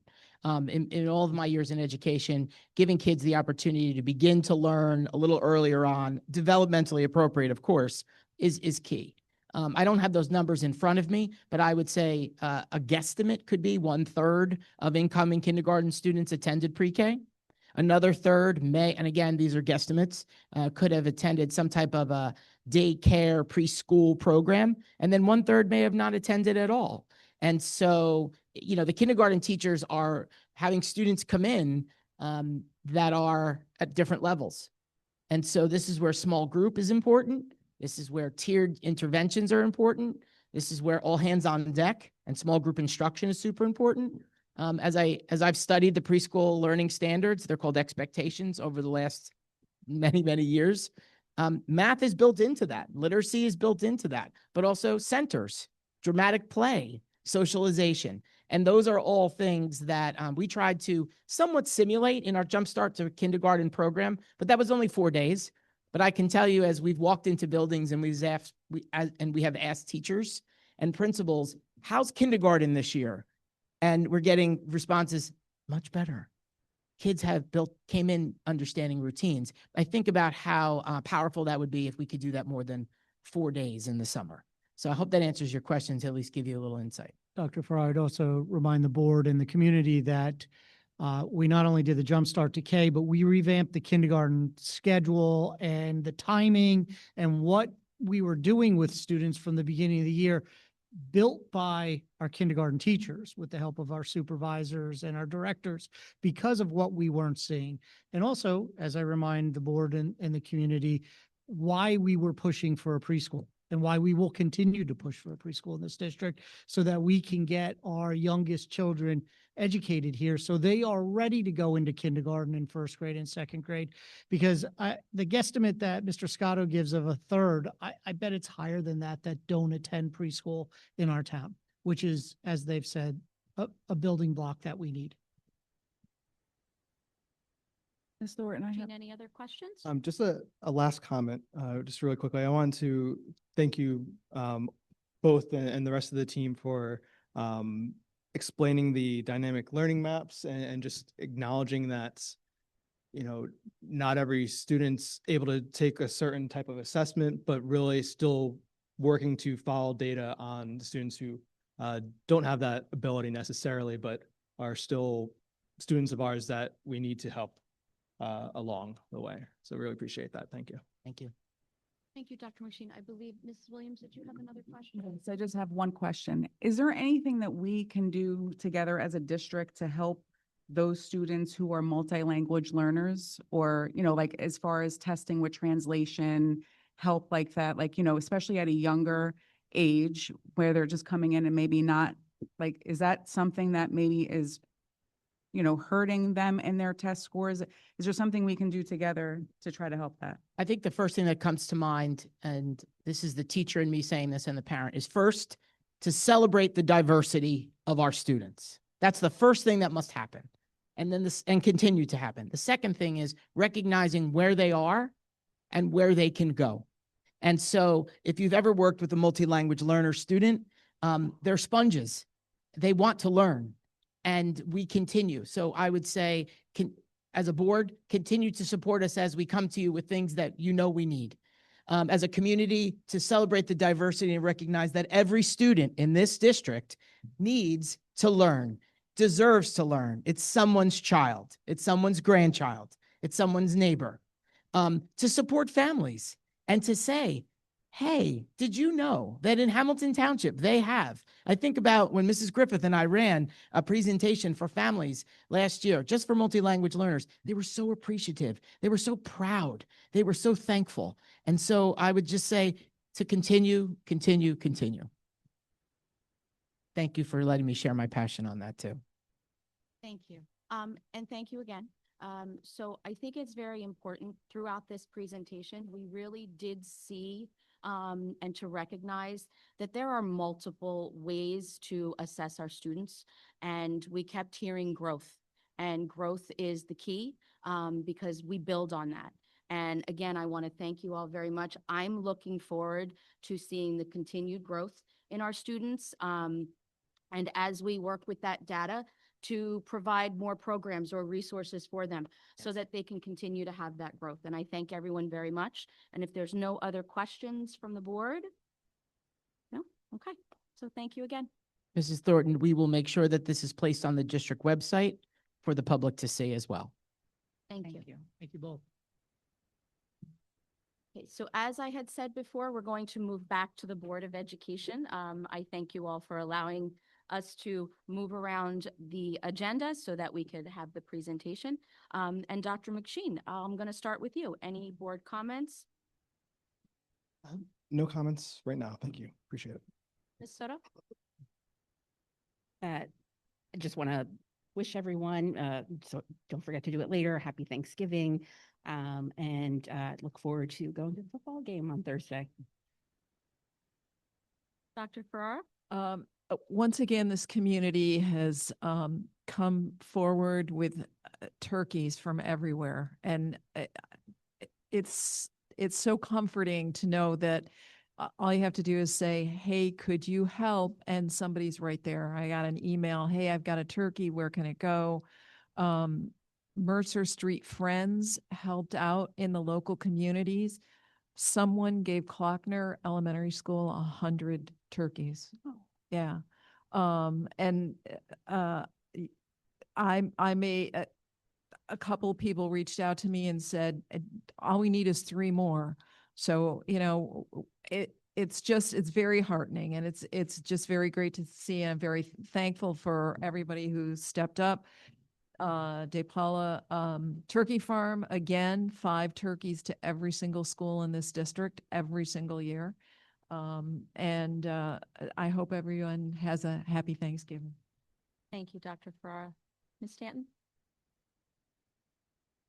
On top of all of these turkeys and the great Thanksgiving donations that have been made, I also just want to thank the community as a whole, all the organizations in the area, our schools, just all of Hamilton's residents, for really coming together to make sure that our community was fed through the shutdown of the government, because I really got to see the good in everyone. We all really got together to help those that needed it. And that was really great to see. I also just wanted to thank everyone a happy and healthy holiday, and enjoy this long weekend. And hopefully it's not too cold for us. Thank you, Ms. Stanton. Ms. Harvey? Oh, no, none of that. I also would like to wish everyone a happy and healthy Thanksgiving. I just have a few updates. I attended the Crockett Annual School Plan meeting on November 18th. There were 3 goals that were discussed. First, academics, and we roundtabled. It was a dynamic discussion. It wasn't just a presentation. So all the stakeholders had discussed ideas for improving academics, including ideas to have student mentorship, expansion of tutoring, and how to maximize the use of the block scheduling in order to improve academics. There was also discussion about improving attendance, and already 2 months into the school year, there was already an improvement from the plan that had been put in place. There was also talk about creating a mentorship program where older students from the high schools could go and talk to the younger students about the benefits of being active in school. So not just attending school, but what does the school offer, such as clubs and sports. Then there was a talk about discipline, and there was targeted improvement to reduce incidents. The numbers show, if you look at your board reports, that the plan is in fact working, that there's been a reduction in the amount of discipline based upon the approach that has been gone so far from Mr. Finaccio, who took over the school year last year. So we have 1 full year now. Next, I also attended the Gladiator Cafe, so it was nice to see a few friendly faces there.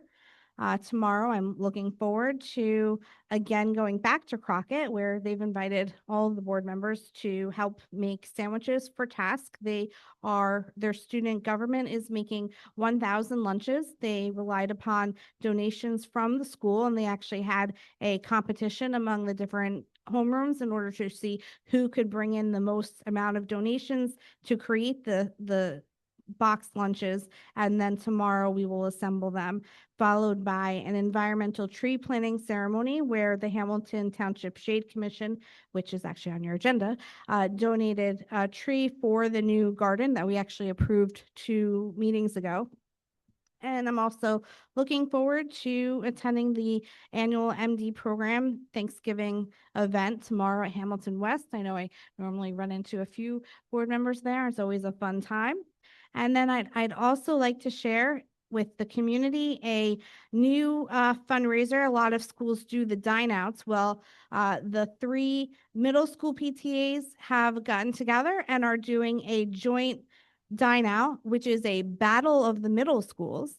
So go to Habit Burger on December 5th from 12 to 5 or 12 p.m. to 10 p.m. and let them know which middle school you're supporting.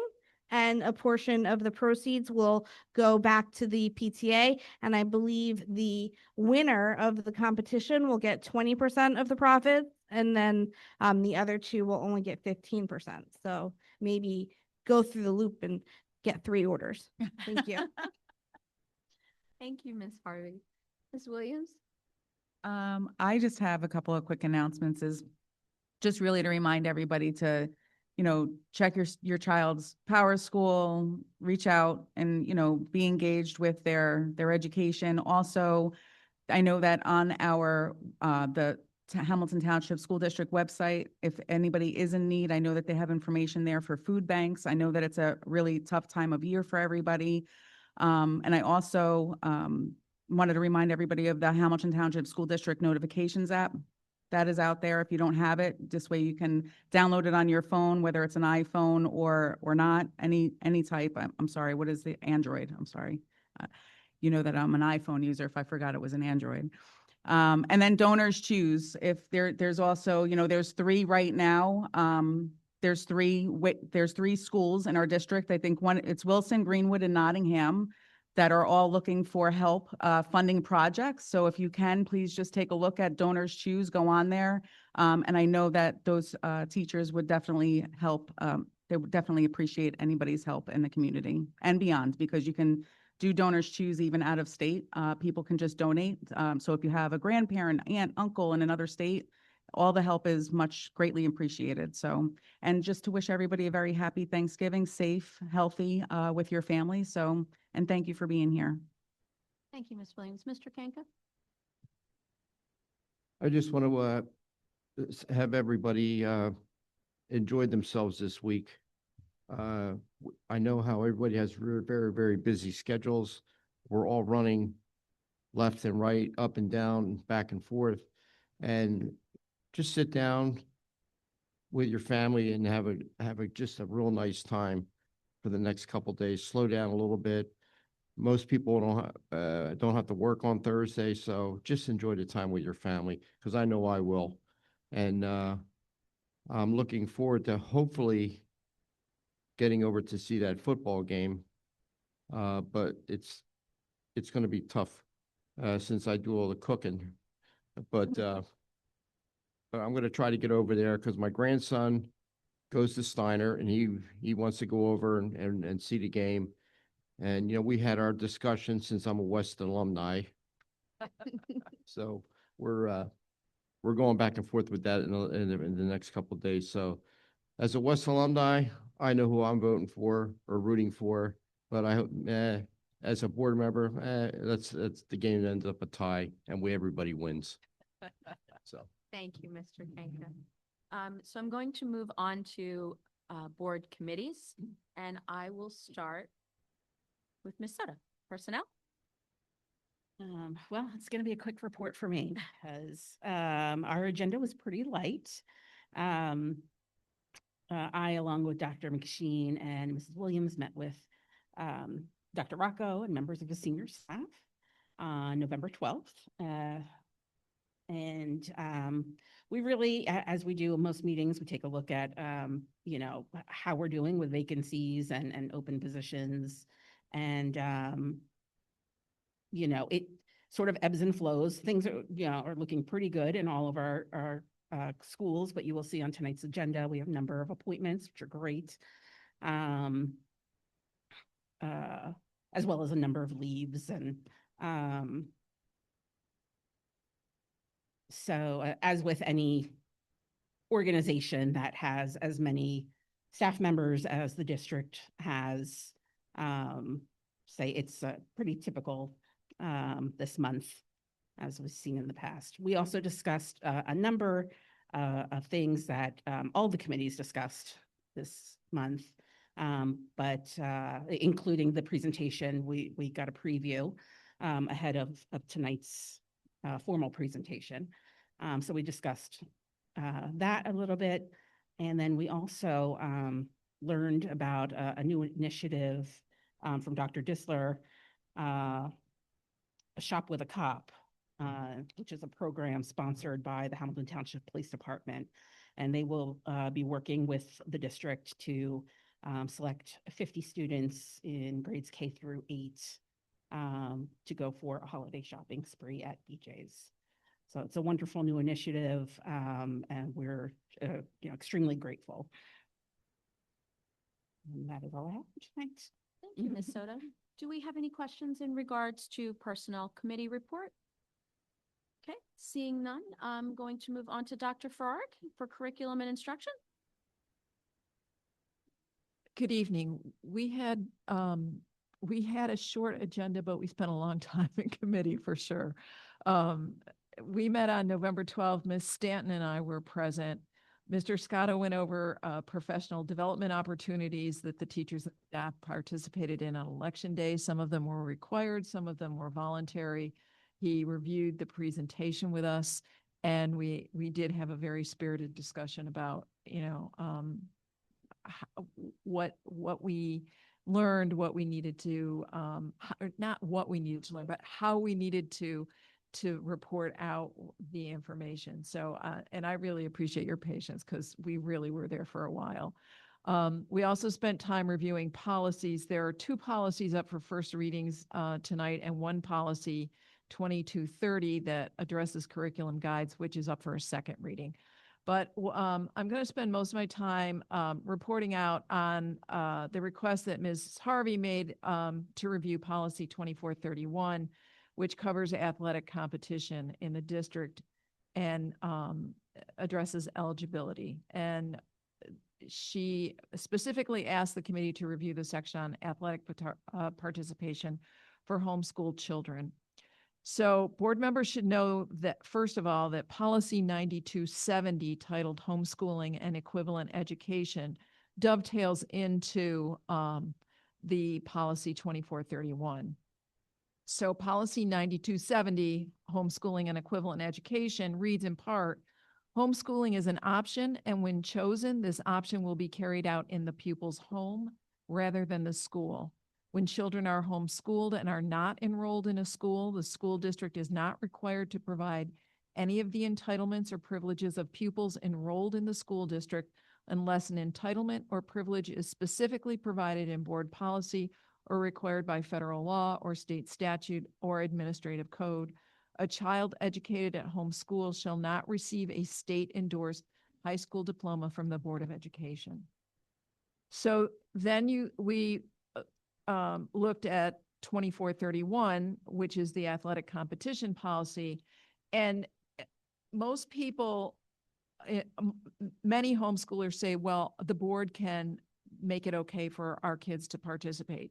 And yes, that's true, but they don't read any further than that. And there are a lot of requirements if a board chooses to do that. So first of all, 2431, homeschooled children are not eligible to participate in the high school interscholastic athletic program of this district.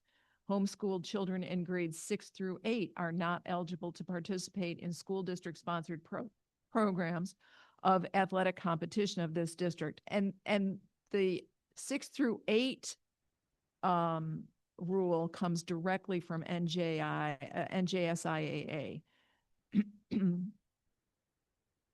So then you get to, NJSIAA does say that students being homeschooled by parents or other parties may be eligible if the Board of Education has approved their participation and the requirements of the homeschool guidelines have been satisfied. And that's the key piece right there.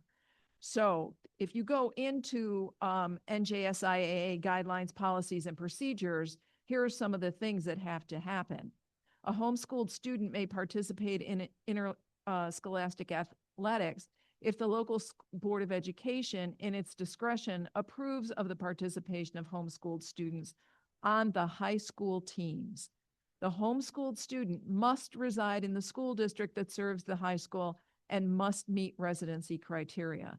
The parents of the homeschooled students must submit a written request to the principal of the member school to try out for an athletic team in interscholastic athletics. So it's not a matter of a homeschool family says, I want my child to participate, and they're automatically on a team.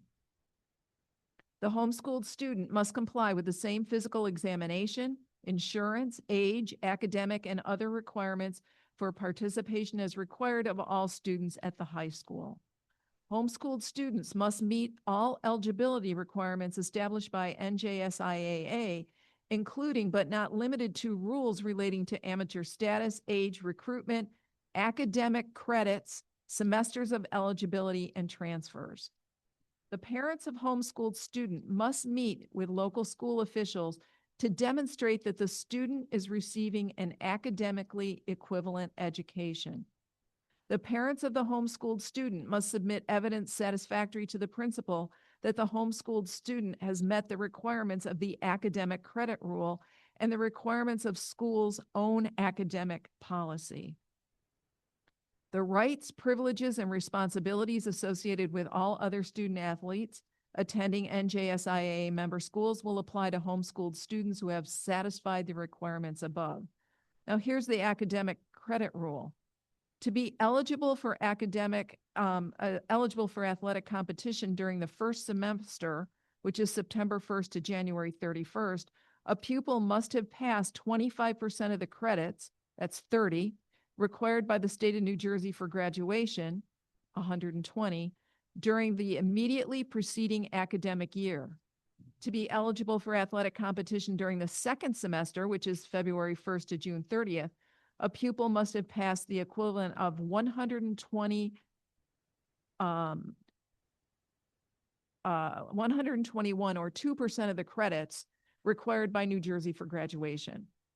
Full year courses shall be equated as 1/2 of the total credits to be gained in the full year to determine credits passed during the immediately preceding semester. We looked at all of this, and after reviewing the policies and the guidelines from NJSIAA, the committee decided not to bring this policy forward for any change. The biggest reasons were these.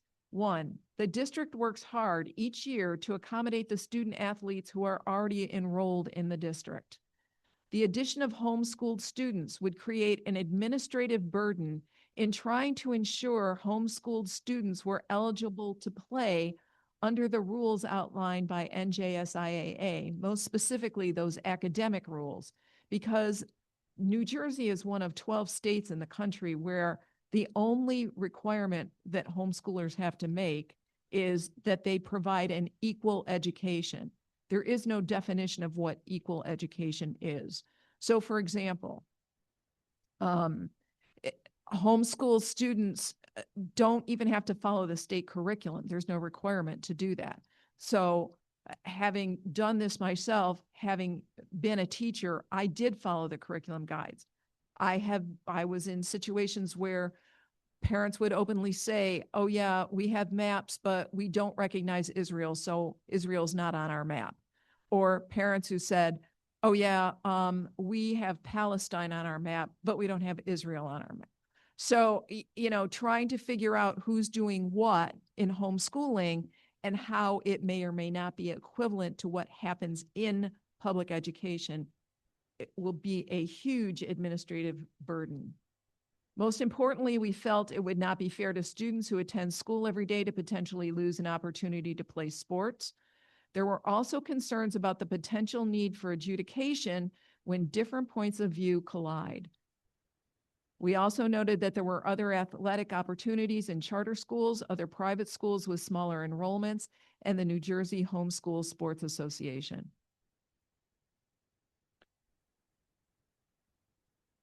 The policies up tonight for first read are 3351 and 4451. They have come out of the HR department courtesy of Dr. Copeland. 3351 applies to the teaching staff, 4452 applies to the support staff.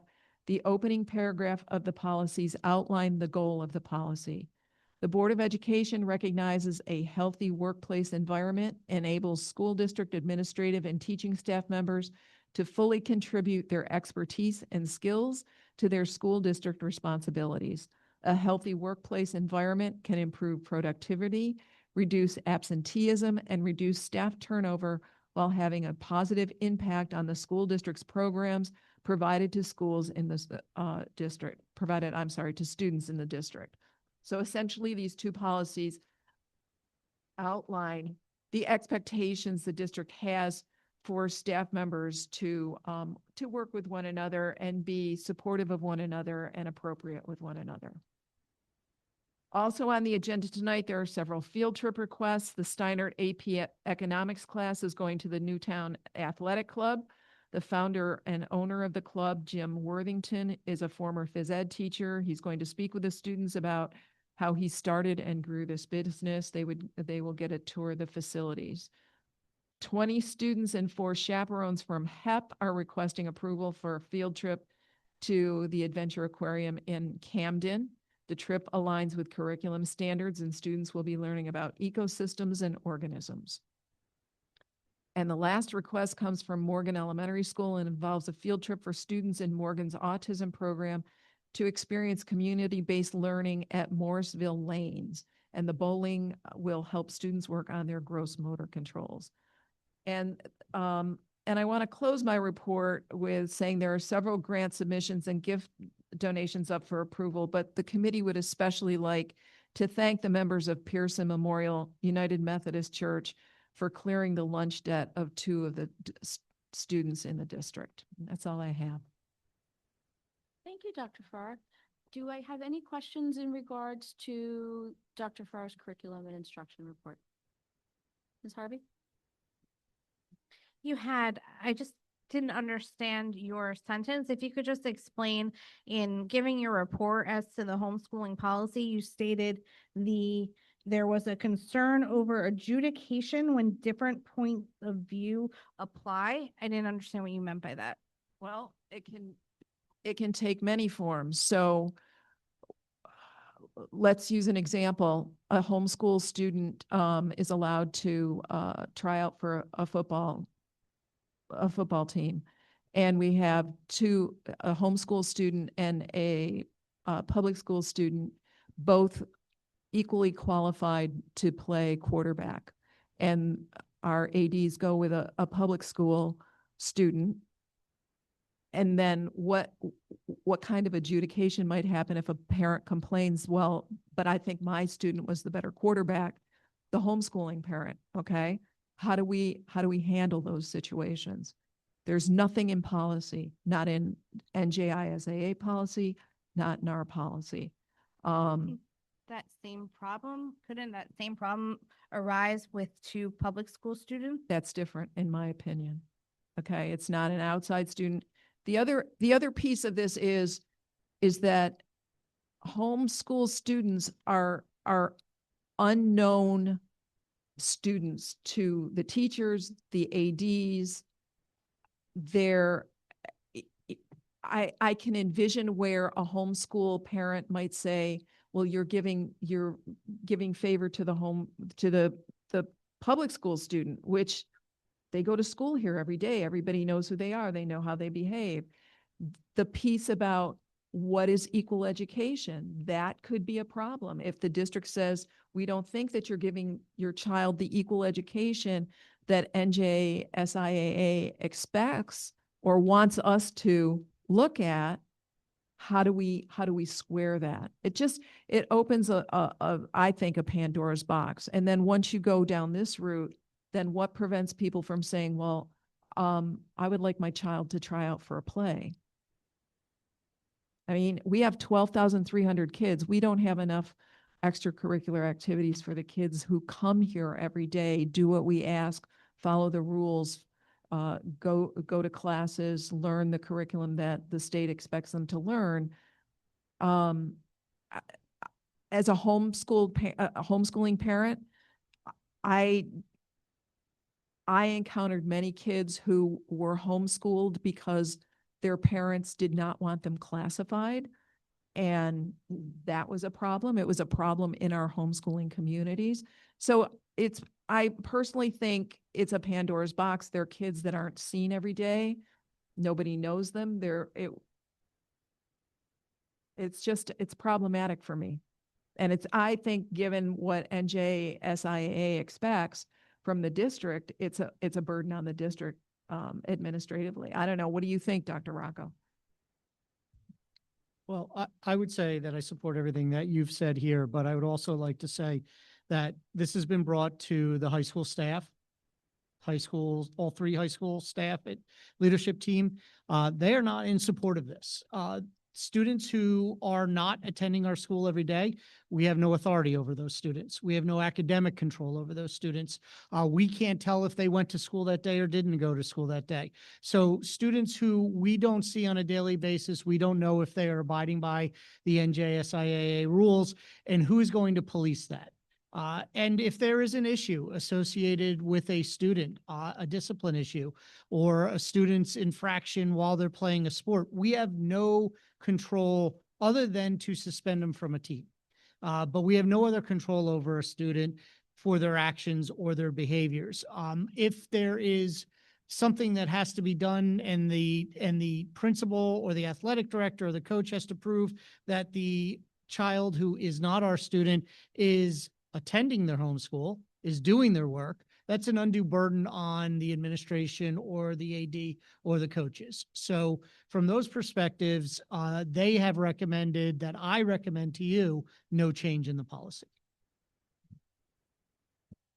Dr. Rocco. Ms. Harvey, any other questions?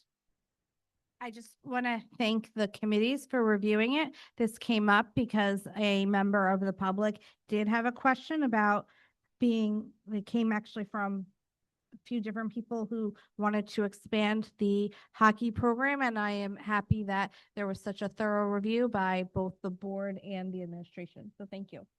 Thank you, Ms. Harvey. Any other questions in regards to Curriculum Instruction Committee report? Okay, seeing none. Oh, yes.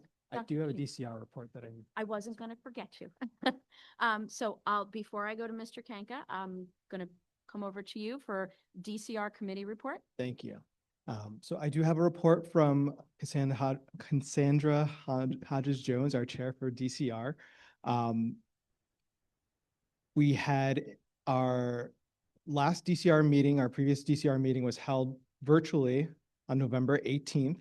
Unfortunately, I had a last minute work appointment that I had to miss this for, which I was really sad because we had our host for tonight, Principal Walker, and Detective Webb, who presented the initiative regarding their restorative practices, their restorative discipline program in the RISE room that we discussed a bit more at our last public board meeting. So we heard that there was very positive feedback and there were a lot of great questions. So I can't wait to learn more. Hopefully I can talk with you at some point soon. And we're looking forward to see and hear if the initiative will expand to other districts other schools within the district. DCR would also like to see if they can set up an open forum or town hall type meeting for the March in-person meeting. So if you have any questions or thoughts of how that could be run or ideas, obviously reach out to DCR. And the questions would be submitted in advance to ensure that the correct personnel would be available to answer those questions. The next meeting will be held on Tuesday, December 9th from 5 to 6 in the Media Center at Crockett. So that's the library at Crockett. December 9th. December 9th. December 9, 5 to 6, Media Center at Crockett. The Google Calendar invite will be shared. If there's inclement weather, we will change the meeting to be virtual instead. And if that happens, the Google Calendar invite will be updated as well with the virtual link, and it will be on the webpage. If you have a specific topic that you would like a representative to present on, because there's actually been a pushing DCR. We're trying something new where we have kind of a topic at hand where we have someone come present on or has a bit of more information that we can kind of go a little more deep on. If you have some kind of topic or interest that you would like to be presented to DCR on the whole, please email dcr@htsdnj.org and we'll see what we can do. We're also looking for volunteers who are looking to participate or present or join committees. And if you're interested, please just email dcr@htsdnj.org as well. You can find all the information we have on the website, which is at our district's main website. You click on menu, then community, then district community relations committee. Join us as we partner together, building minds, building futures for our HCSD community to make a difference. And that is it. Thank you. Thank you very much, Dr. McSheen. And Dr. Farrar, do you have a question? I just need to dovetail into Dr. McSheen's report because Mr. Walker's here and I promised him I would correct this. There was a concern at the last meeting when Mrs. Harvey mentioned that there was a television monitor in the Rise room. And indeed, there is a monitor on the wall. It is used to run either affirmations, positive messages for the kids who sit in there, or sometimes they use it to watch Khan Academy lessons to relearn something. So there apparently were people who left the meeting concerned that children were watching television shows in the Rise room, and that's just not the case, correct? Thank you for that clarification, Dr. You owe me a coffee at Gladiator next week. No. Thank you. Do I have any questions in regards to DCR committee report? Seeing none, Mr. Kanka, would you like to take us through finance and operation report? Sure. We met on the 12th of this month. I would like to thank the committee members who attended, Mrs. Thornton, Mrs. Harvey, and senior staff who was in attendance. Dr. Rocco went through his communications summary, which we heard tonight. Then we moved into, we had a brief discussion on the presentation that took place tonight on data presentation from Ms. Aldino, Mr. Scotto, which everybody got a full glimpse of that tonight. Then we moved into an update on our door sensor installation from a report from Mr. O'Boyle. And the project is moving along. It's hit a slow spot right now, but we expect this to be completed. The original completion date was December. It's been pushed back to February.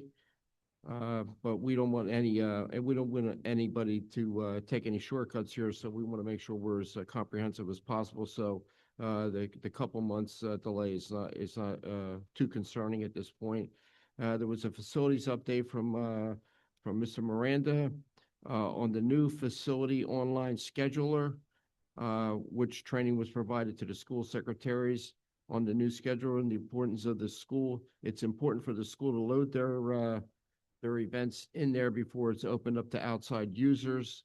The goal is to go live to the public sometime in either December or January. Then we had new project emergencies that came up. The elevator or lift, whatever you want to call it, at West is in disrepair, and it's an item that has to be addressed as soon as possible to get this problem, this situation corrected. And we talked about phase 2 on the pools, the final drawings, and the revised proposal from Spiesel on the phase 2 pool drawings will be added on tonight's agenda. There was the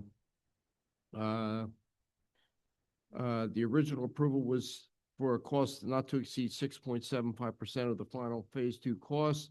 That has been revived in this motion to lower that to 3.5% of the final estimated cost. Then we had a discussion on the ongoing high school renovation, auditorium renovation at North. The completion date still remains at December 23rd. And as reports have come out, the place is really looking great with all the new amenities that are being put in place. There was, which I neglected to report at our committee chair meeting last night, wasn't sure, but the committee did discuss agreed to move the Steiner Auditorium as the next project to be started next year. In the summer of 2026 projects, the committee reviewed and discussed major capital projects pending for the summer. The Layler project will move into phase 2, and I believe we had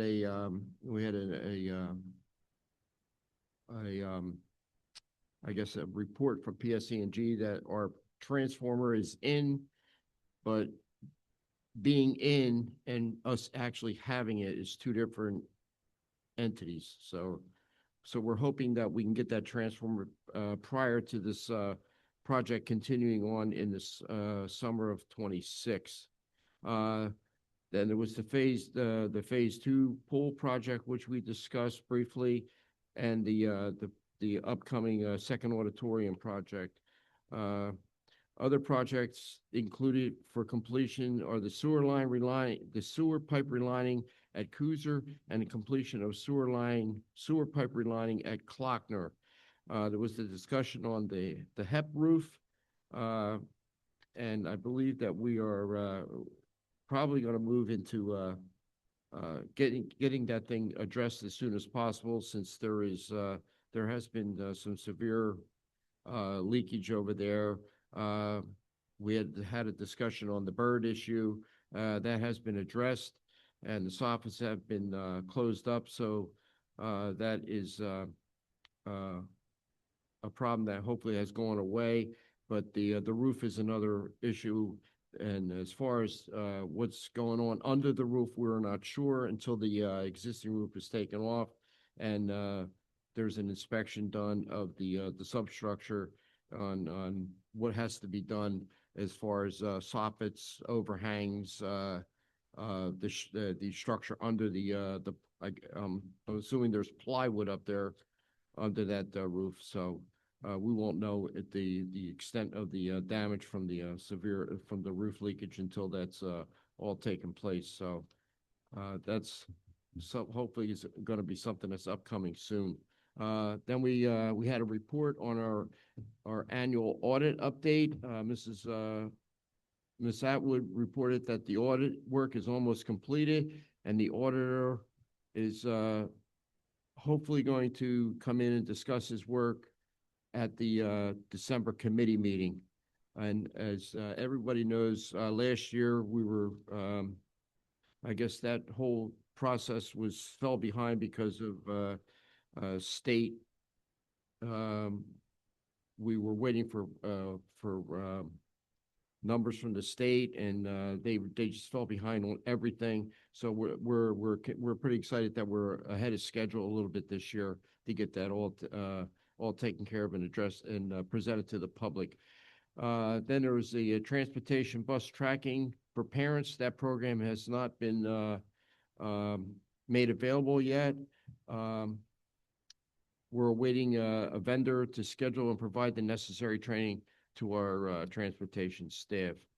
And we had the all committees agenda, a couple of items from the Greenwood Elementary School, and the athletic competition policy that Dr. Farrar talked about tonight, and as we spoke last night in our committee chair meeting, I was really excited about the Shop with a Cop from Dr. Disler, and I'm really excited. When I saw that, I was really excited when I saw that, and as the committee chairs spoke and discussed this, we were hoping that that this is just the beginning of a program that can be expanded throughout the district with the help of some of our law enforcement communities, maybe the police and fire, maybe getting other entities involved, and hopefully expand this out to grow even larger next year. Dr. Rocco presented us with his CUSAC results, and Mrs. Harvey with her book committee report. Our next meeting is scheduled for December 10th, 8:30 a.m. That concludes my report. Thank you, Mr. Kanka. Do I have any questions in regards to Finance and Operation Committee report? Dr. Farrar? Mr. Kanka, I meant to ask you this last night. When you say PSE&G needs to deliver the transformer, do you mean like deliver and put it up on something? I mean, do Yeah, it's they, gotta be put- they install it, There's a right? pad that's got to be set on, and then they install it and then tie it in. Okay. But they have it, apparently they have it, but we don't have it. So I'll believe it when we actually see it on the pad. You So know, we can maybe actually- the other thing is maybe next year we should have bake with a board member. We could do cookies. We'll take you, I mean, since you're the cook on Thanksgiving, we'll let you lead. It's, do turkey, not cookies? no, it's actually, it's not the cookies, it's the pumpkin pie. That's, I'm famous for, so. But It's actually good to know. I was gonna say, thank you, Ms. Williams. Great suggestion. Thank you. Can you bring one next board meeting? We would love to try that. yes, with red and green, it'll be next month, it'll have to be with red and green trimmings. That's Do we have any other questions in regards to finance? Yes, Ms. Stanton. Just a comment. I had looked up after Dr. Ditzler had told us about the shop with the cop. I looked it up and departments all over the country do it. So I'm sure that we could involve more local ones. And I think it's fantastic because this is going to give Christmas to some kids that might not otherwise be able to have it. I agree. This is a phenomenal program. I'm surprised that somebody didn't bring it, forward sooner, but hey, we got to start somewhere. I was just gonna say that we have to start somewhere and we're very appreciative to partner with them. So again. And I want have to thank agree Dr. with you. Thank you Ditzler very much for that. for her initiative in this too. We really appreciate it. And I'm sure the families do too. Thank you. Any other comments or questions? Okay, so I am gonna move on to Ms. Harvey for the Book Challenge Committee. Thank you. The Book Challenge Committee has been reformulated because we lost a member. So there was some delay in reformulating that committee. However, we've now met multiple times and the goal is to issue a report in December. We have 4 books that are remaining. There was a change in the law, if anyone is aware, that goes into effect on December 8th. However, because all of the complaints that were filed that are before the committee were filed before that December 8th date, we are applying the policy that is still in effect. And we will be issuing a report consistent with that policy. Thank you. Thank you, Ms. Hari. Any questions in regards to, I see Dr. McShane, you have your hand up. Do you happen to have the list of books that are going to be reviewed? Or are? All Boys Aren't Blue, Beyond Magenta, The Quick and Easy Guide to Queer and Trans Identities, and This Book is Gay.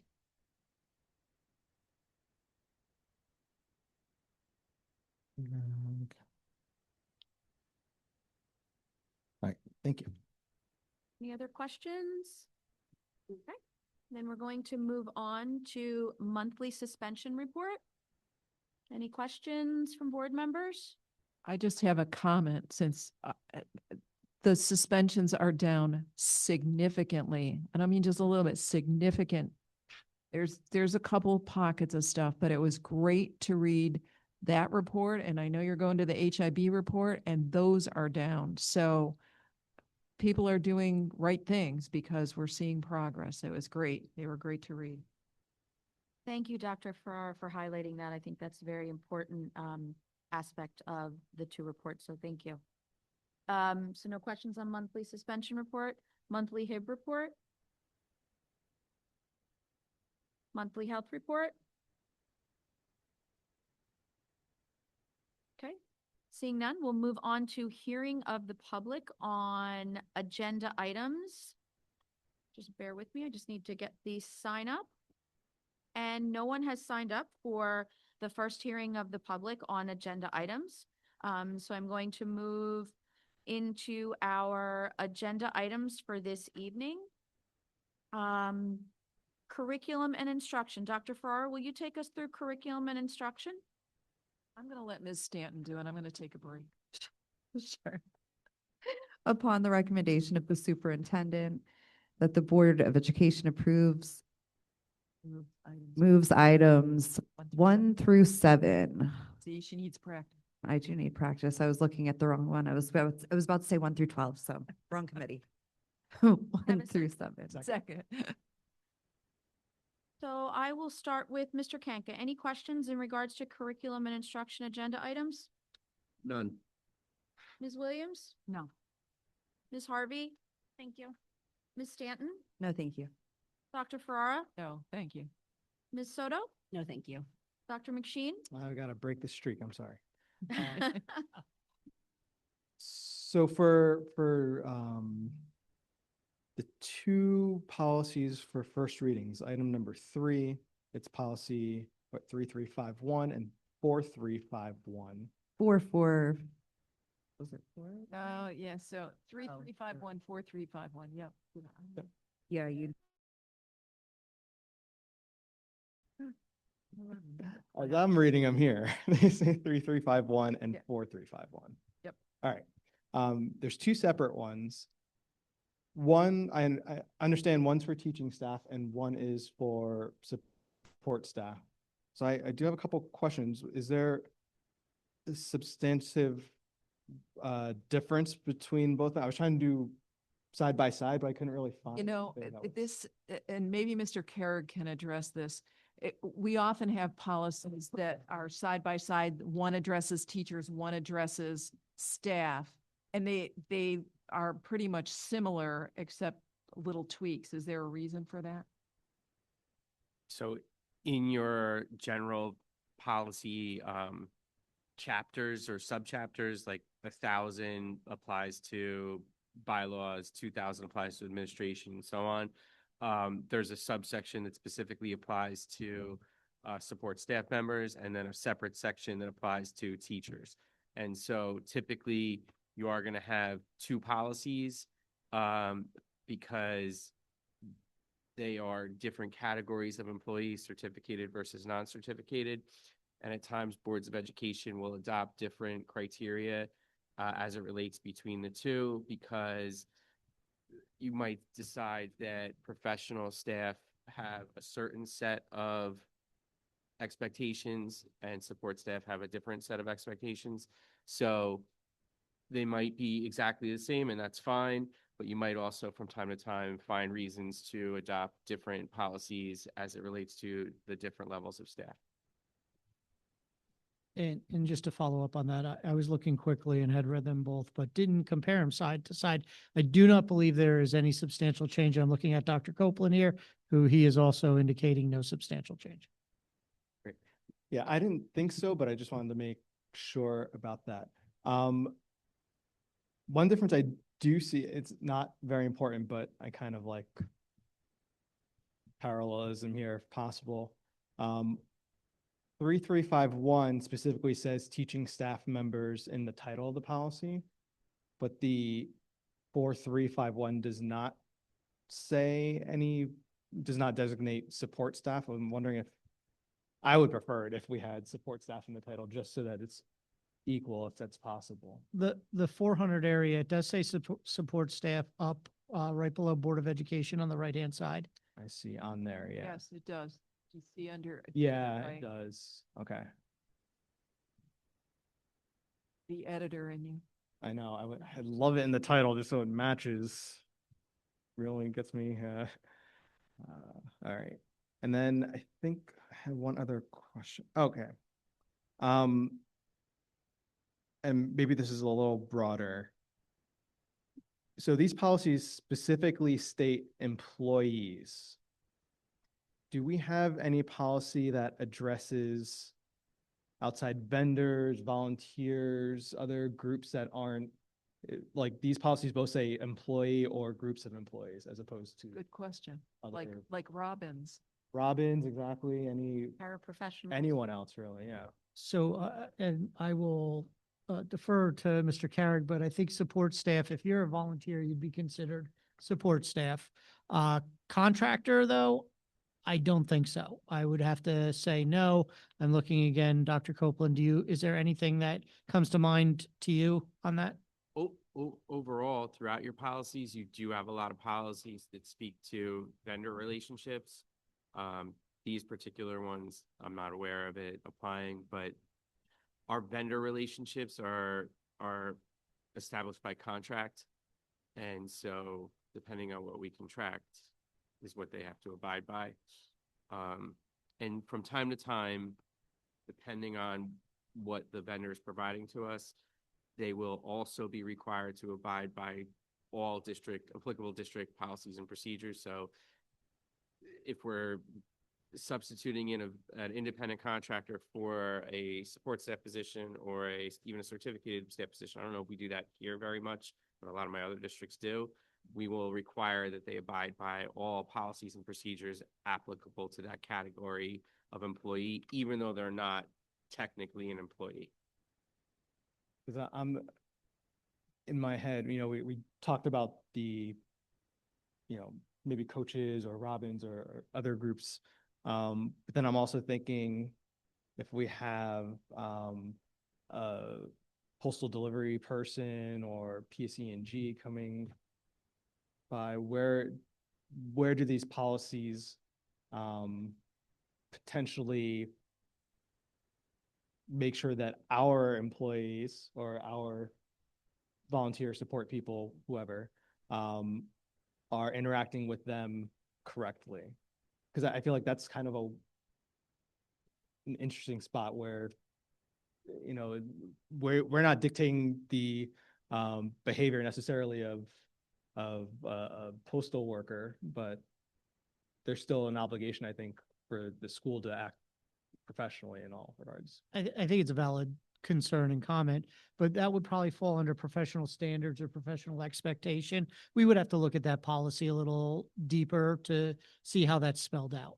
Are you talking about how our people act towards them or how they act towards our people? I feel like I'm more concerned with how our people act towards them because that's our responsibility. So we have a general inappropriate conduct policy that applies to support staff members and one that also applies to professional staff members. And so that general policy speaks to if they act inappropriately, they can be subject to discipline. Mrs. Thornton, if I could also add in Dr. McSheen's case, if a vendor felt that something was inappropriate, usually they reach out to the contact person, the programmatic person, and then we would put them through the appropriate channels. I can recall a time where a staff member, a vendor or a contractor needed to bring something to my attention. I worked in tandem with HR office. Yeah, and I totally imagine that would be the case, and just wanted to make sure that covering all the bases, make sure everyone's kind of equally protected in the way that they should be. Yep, and that's it. That's all I have for that. No other questions? Nope.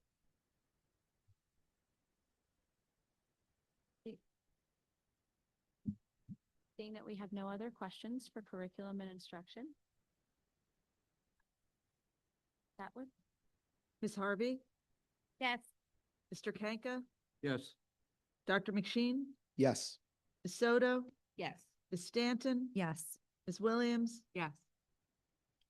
Dr. Farrar? Yes. Ms. Thornton? Yes. Motion's pass. Finance and operations. Mr. Kanka, can you take us through finance and operations? On recommendation of the superintendent, I move motions 1 through 11. Second. Do we have any questions in regards to finance and operation? Dr. McSheen, I'll start with you. No, thank you. Ms. Soto? No, thank you. Dr. Farrar? No, thanks. Ms. Stanton? No, thank you. Ms. Harvey? No, thank you. Williams? No, thank you. Mr. Kanka? Just have a comment. Okay. On I was reviewing some of the, I know there's just a couple items in here, but I just wanted to let the public know, and even the board, that I was looking at the balance sheet again for our food service. And we do have a negative balance, but fortunately, it's 16% less than it was this time last year. So, you know, they, Ms. Aldino and Mr. Scotto, we're happy about their numbers. I'm happy about 16% here. So, so hopefully we're moving in the right direction, and with the help of the staff and getting people signed up whenever they're eligible. That's it. Thank No you, other, Mr. no questions though. Seeing that I have no other questions, Ms. Atwood, oh, I'm sorry, Ms. Soto. I'm sorry, just on that, along those lines, I did want to recognize that the church that did pay off the two balances at the one school. I'm grateful for that. I'm just wondering if there is an individual in the community who wanted to pay off the balance, a student's balance or a school's balance, how would they go about doing that? They would contact Ms. Atwood's office. Oh, great, thank you. Thank you, Ms. Soto. Wouldn't that, Okay. wouldn't that be this same as if somebody had a balance on their account, you just go in there and just Venmo the money in or something like that, or use a debit card To the account, into the account? they would have to have access to the account. I think Ms., if I understand, it's more of a donation she's talking about. If this Okay. person or entity wants to donate their money, and it's happened in the past, and we work with the donator on Okay, how they want the money to be spread out, specific students or district-wide, et cetera. okay. So can I ask a question on that then? That just raises, you know how we have like donors choose? Yeah. You can't do that? Okay, I'm you just can't- trying to get yeah. creative here, okay? I'm just trying to figure out a way. We thought about that. Yeah. Okay. There's some restrictions. Yeah. Okay. But we could be more proactive in getting the word out. This is not the first time a church group has stepped up to help. I don't know if these students were in the church. I presume they are, because I don't know how else they would know, but it's not the first time it's happened. Churches have stepped up a couple of times to pay off student debt. So can I ask a question? Dr. Rocco, is like, if we want to, if we can, it is the giving season, right? So if we were to ask the public, you know, even family members, it doesn't have to be anybody in Hamilton Township, but if we were to say that, you know, hey, there's kids, because it's the same thing as if there's a student in need of food now, right? I mean, so if there were a way that we could work together, you know, on the sidelines to try to help that, would that be okay? Okay. Mr. Kenka, is this something that, I don't know the charge of the Hamilton Education Foundation. Is this something maybe they could take on and donations be made to them and they make a large lump sum to the district? Yeah, I could bring it up. That'd be a great idea. They could probably have a separate account just designated for paying off lunch debt. And I will presume Ms. Williams would love to assist me with helping Of them course, in that yeah, area. yeah. So you can volunteer us. Great ideas. I- Ms. Atwood? I was Roll just, call? sorry. Oh, I'm sorry, Dr. I just want to jump in that real quick. Just, no, it's okay. And stepping out of my field here. So, but it's kind of a legal question or alert, just so the board is aware. And I'm not aware, so please, and we have lawyers here or whatever, but I just want to make sure that we understand what if anyone's covering the cost of someone, whether it can be understood as a true donation or if it's a gift of some sort. Like, I just want to make sure that we're not getting anyone in legal trouble because then someone's getting donated a couple $1,000s or whatever that they may or may not like. I just want to make sure the board is aware that there are sometimes questions around this that need to be explored. So the IRS sets individual gift limits, and they're like I think around $18,000. So that's really not an issue. It's more along the issue, like if someone was to say to you guys, hey, I'd like to donate some money to cover student debt. Can you give me the names of some students that owe student debt? No, we can't because they're FERPA protected. Could they say, all right, I'd like to make a generalized donation? Sure, we do take donations all the time for those reasons. And so, if a person comes to us and says, I'd like to pay off the debt of someone, and they give us the identity of that person, then we can go and say, okay, we'll apply it to their specific debt. And that might not be, that really probably wouldn't be considered a donation. That would be just like me giving money to a friend of mine and saying, we're going to pay off their debt with that money. So there's a big difference between a donation and then a gift to someone or a gift on behalf of someone. But the gift limits are so high that I don't think it's likely covering an individual. Our number is high because of the aggregate, not because of individual particular students. However, if we were to involve the Hamilton Education Foundation, then it would be considered a tax-deductible donation. Foundation could acknowledge them, and then, let's hope somebody gives us over $18,000. But any amount could be applied. Yeah. Thank you. Great. Thank you. Ms. Atwood, roll call. Ms. Harvey? Like to abstain from motion number 9, page 37 to 38, purchase order 26041333, and yes to the rest. Mr. Kanka? Yes. Dr. McSheen? Yes. Ms. Soto? Yes. Ms. Stanton? Yes. Ms. Williams? Yes. Dr. Farrar? Yes. Ms. Thornton? Yes. Motion's passed. Ms. Soto, can you take us through personnel agenda items? On recommendation of the superintendent, I move items 1 through 15. Second. Mr. Kanka, any questions in regards to personnel items? No. Ms. Williams? No. Ms. Harvey? No. Stanton? No, thank you.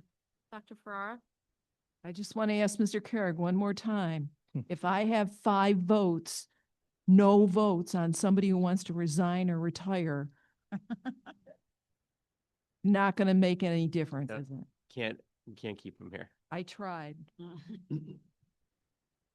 Ms. Soto? No, thank you. Dr. McSheen? No. So I would like to, at this time, recognize some of our retirements this evening. I do have 4. I'm going to start with music teacher at Hamilton High School West, 11 and a half years in Hamilton, James Fillmore. Educational assistant, Klockner Elementary School, 11 years in Hamilton, Joy Hoshek. English teacher at Grice Middle School, 19 years in Hamilton, Lauren Redenberg. And at this time, I'm very difficult to announce this one. There are certain people that come along that really make a true impact because of their dedication and just who they are. So, school business administrator and board secretary, 11 and a half years, Catherine Atwood.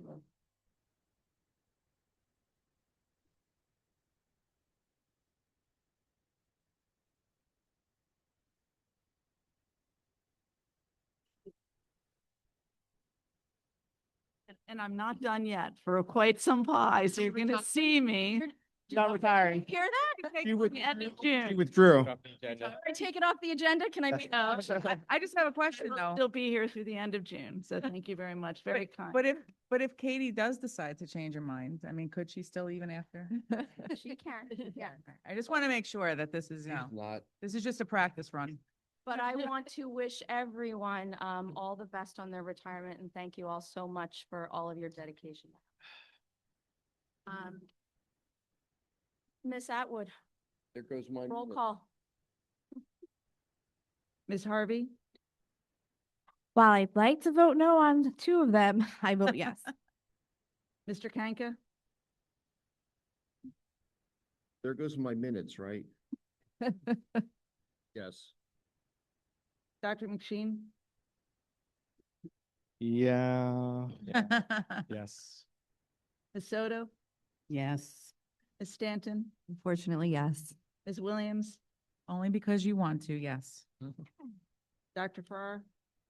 Very reluctantly, yes, but no on retirement one and no on resignation one, but I'll say yes. Okay, I'll check with you on that vote if you really want that on the record. Ms. Thornton? So I am going to echo my fellow board members with my reluctance to say yes to all of them, but I will say yes. Motion's passed.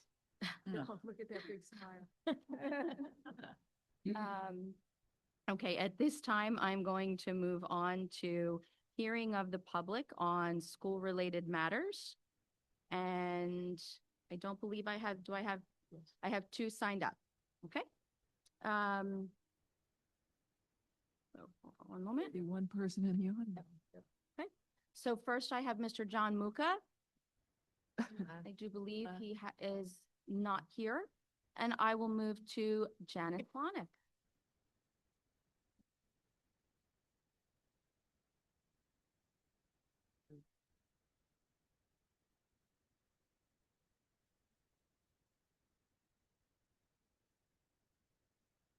Okay.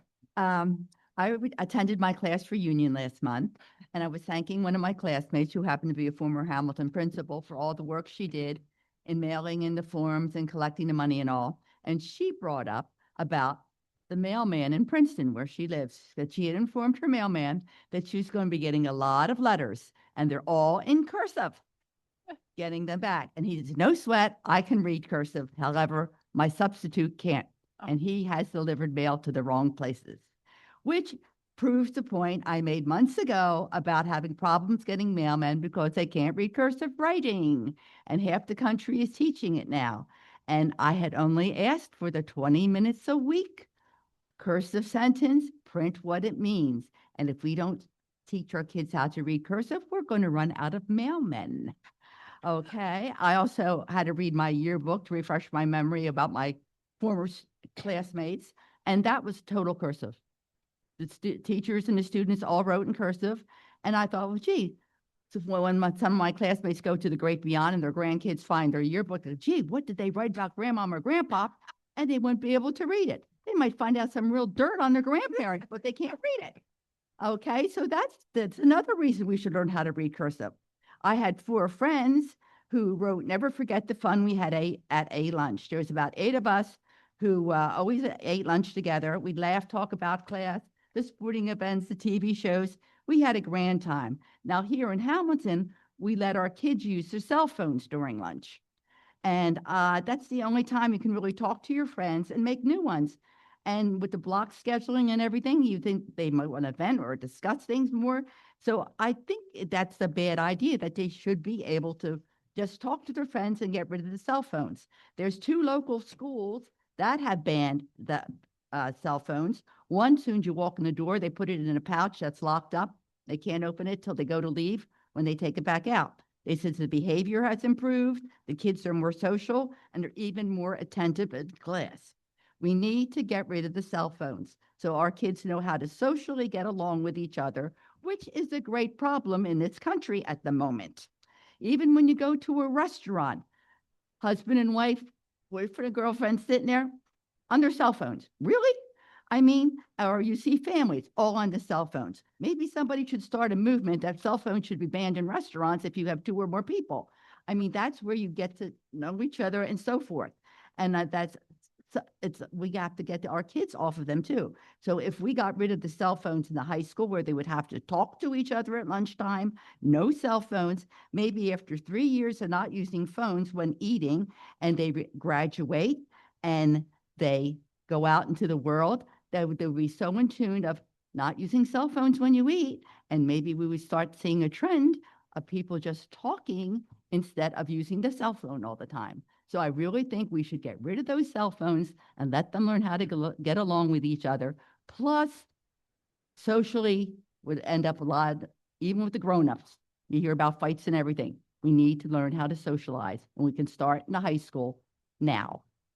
And then on social talking then, I'd like to wish you all a very happy Thanksgiving. May you socialize with your family and friends with no cell phones. Enjoy your turkey and pumpkin pie, and don't weigh yourself for at least a week. Thank you. Thank you, Ms. Klonick. Seeing that I do not have anyone else signed up for hearing of the public, that moves us to other business. I do have something under other business that I wanted to bring up if I could. So everyone can take a look at their schedules and have some time to prepare. We have our reorg meeting in January. So I would just like to see if everyone could take a look at their calendars. And Dr. Rocco, if you could propose a date, because it does have to be done in a certain time frame. So I want to make sure that we can get that on the schedule. I have reached out to our newly elected board member, Mr. Scales, to work on that date as well. So do you have a date that you? I do. The 5th of January. Which I believe is a Monday? It is a Monday. If that works. Does that work? Oh. No? I have 5 that night, so I'll just have to figure it out. What times are yours? They're all starting 6 or 6:30 or 7 p.m. Started at 5 for the reorg. I know that, I But know that works for everybody. I do want to be conscious of Mr. Scales. I do know with his work Yeah. schedule, I don't know if 5 o'clock would Work work for for him. I do know that the 5th is a day that works for him, but I want to make sure. But do we do the 6th then? Do we Go do ahead. Tuesday You the don't need 6th? me. You don't need, Tuesday the 6th then? you don't really need me. No. Okay. So is everyone comfortable? Does everyone kind of just want to take a look at the 5th? If it works, we can reconvene in December to finalize that, but I just wanted everyone to kind of have some time to take a look. Post time? I would propose later, like 6 or 6:30. Again, I want to be conscious of Mr. Scales, who's not here to be able to give his input. So if we can reach out to him and maybe we work on January 5th and then time to be determined. Yep. Does that work for everyone? Does that work for you, Ms. Atwood? Oh, wait, you're not gonna be here. Oh, no, I'll be here. She's still here. She is. Oh, no, she'll be right here. Oh, Yay! no, she's here until She's here. July. You're on I'm not doing 60 days. Reorg without- Oh, she's here for the rest of the year. I know. Yeah, the sooner the data. I will be here. Yeah, it's a practice So does for, 6th work for everyone? Yeah. Yeah, can we just plan for 6 for now? Yeah, I'm thinking 6 or 6:30. I think the later of the Yeah. time would be more appropriate. I put it in. For you too, Dr. Machine? I'm putting it Yeah. for January. Yeah. Yeah. So we're putting in January 5th, tentatively, time to be determined. yeah, look at your schedules, let us know. That work? And again, just wanted to get something on the calendar so everyone can kind of prepare ahead of time. It's good for me. I just need to know what day. I mean, what time. Okay. Do I have anything else for other business? How about a motion to adjourn? Seeing that there's no other, for other business? Second. Second, I wish everyone a happy and healthy Thanksgiving. I hope that you all enjoy your time with your families and friends. And if you are out and about and you want to go see Mr. Kanka at the West Steinert game, Thursday, 10:30. But happy Thanksgiving, everyone. You too. Thank you. All in favor? Aye. Oh, I'm sorry. She's already. Oh, Clocked out. Katie. I got the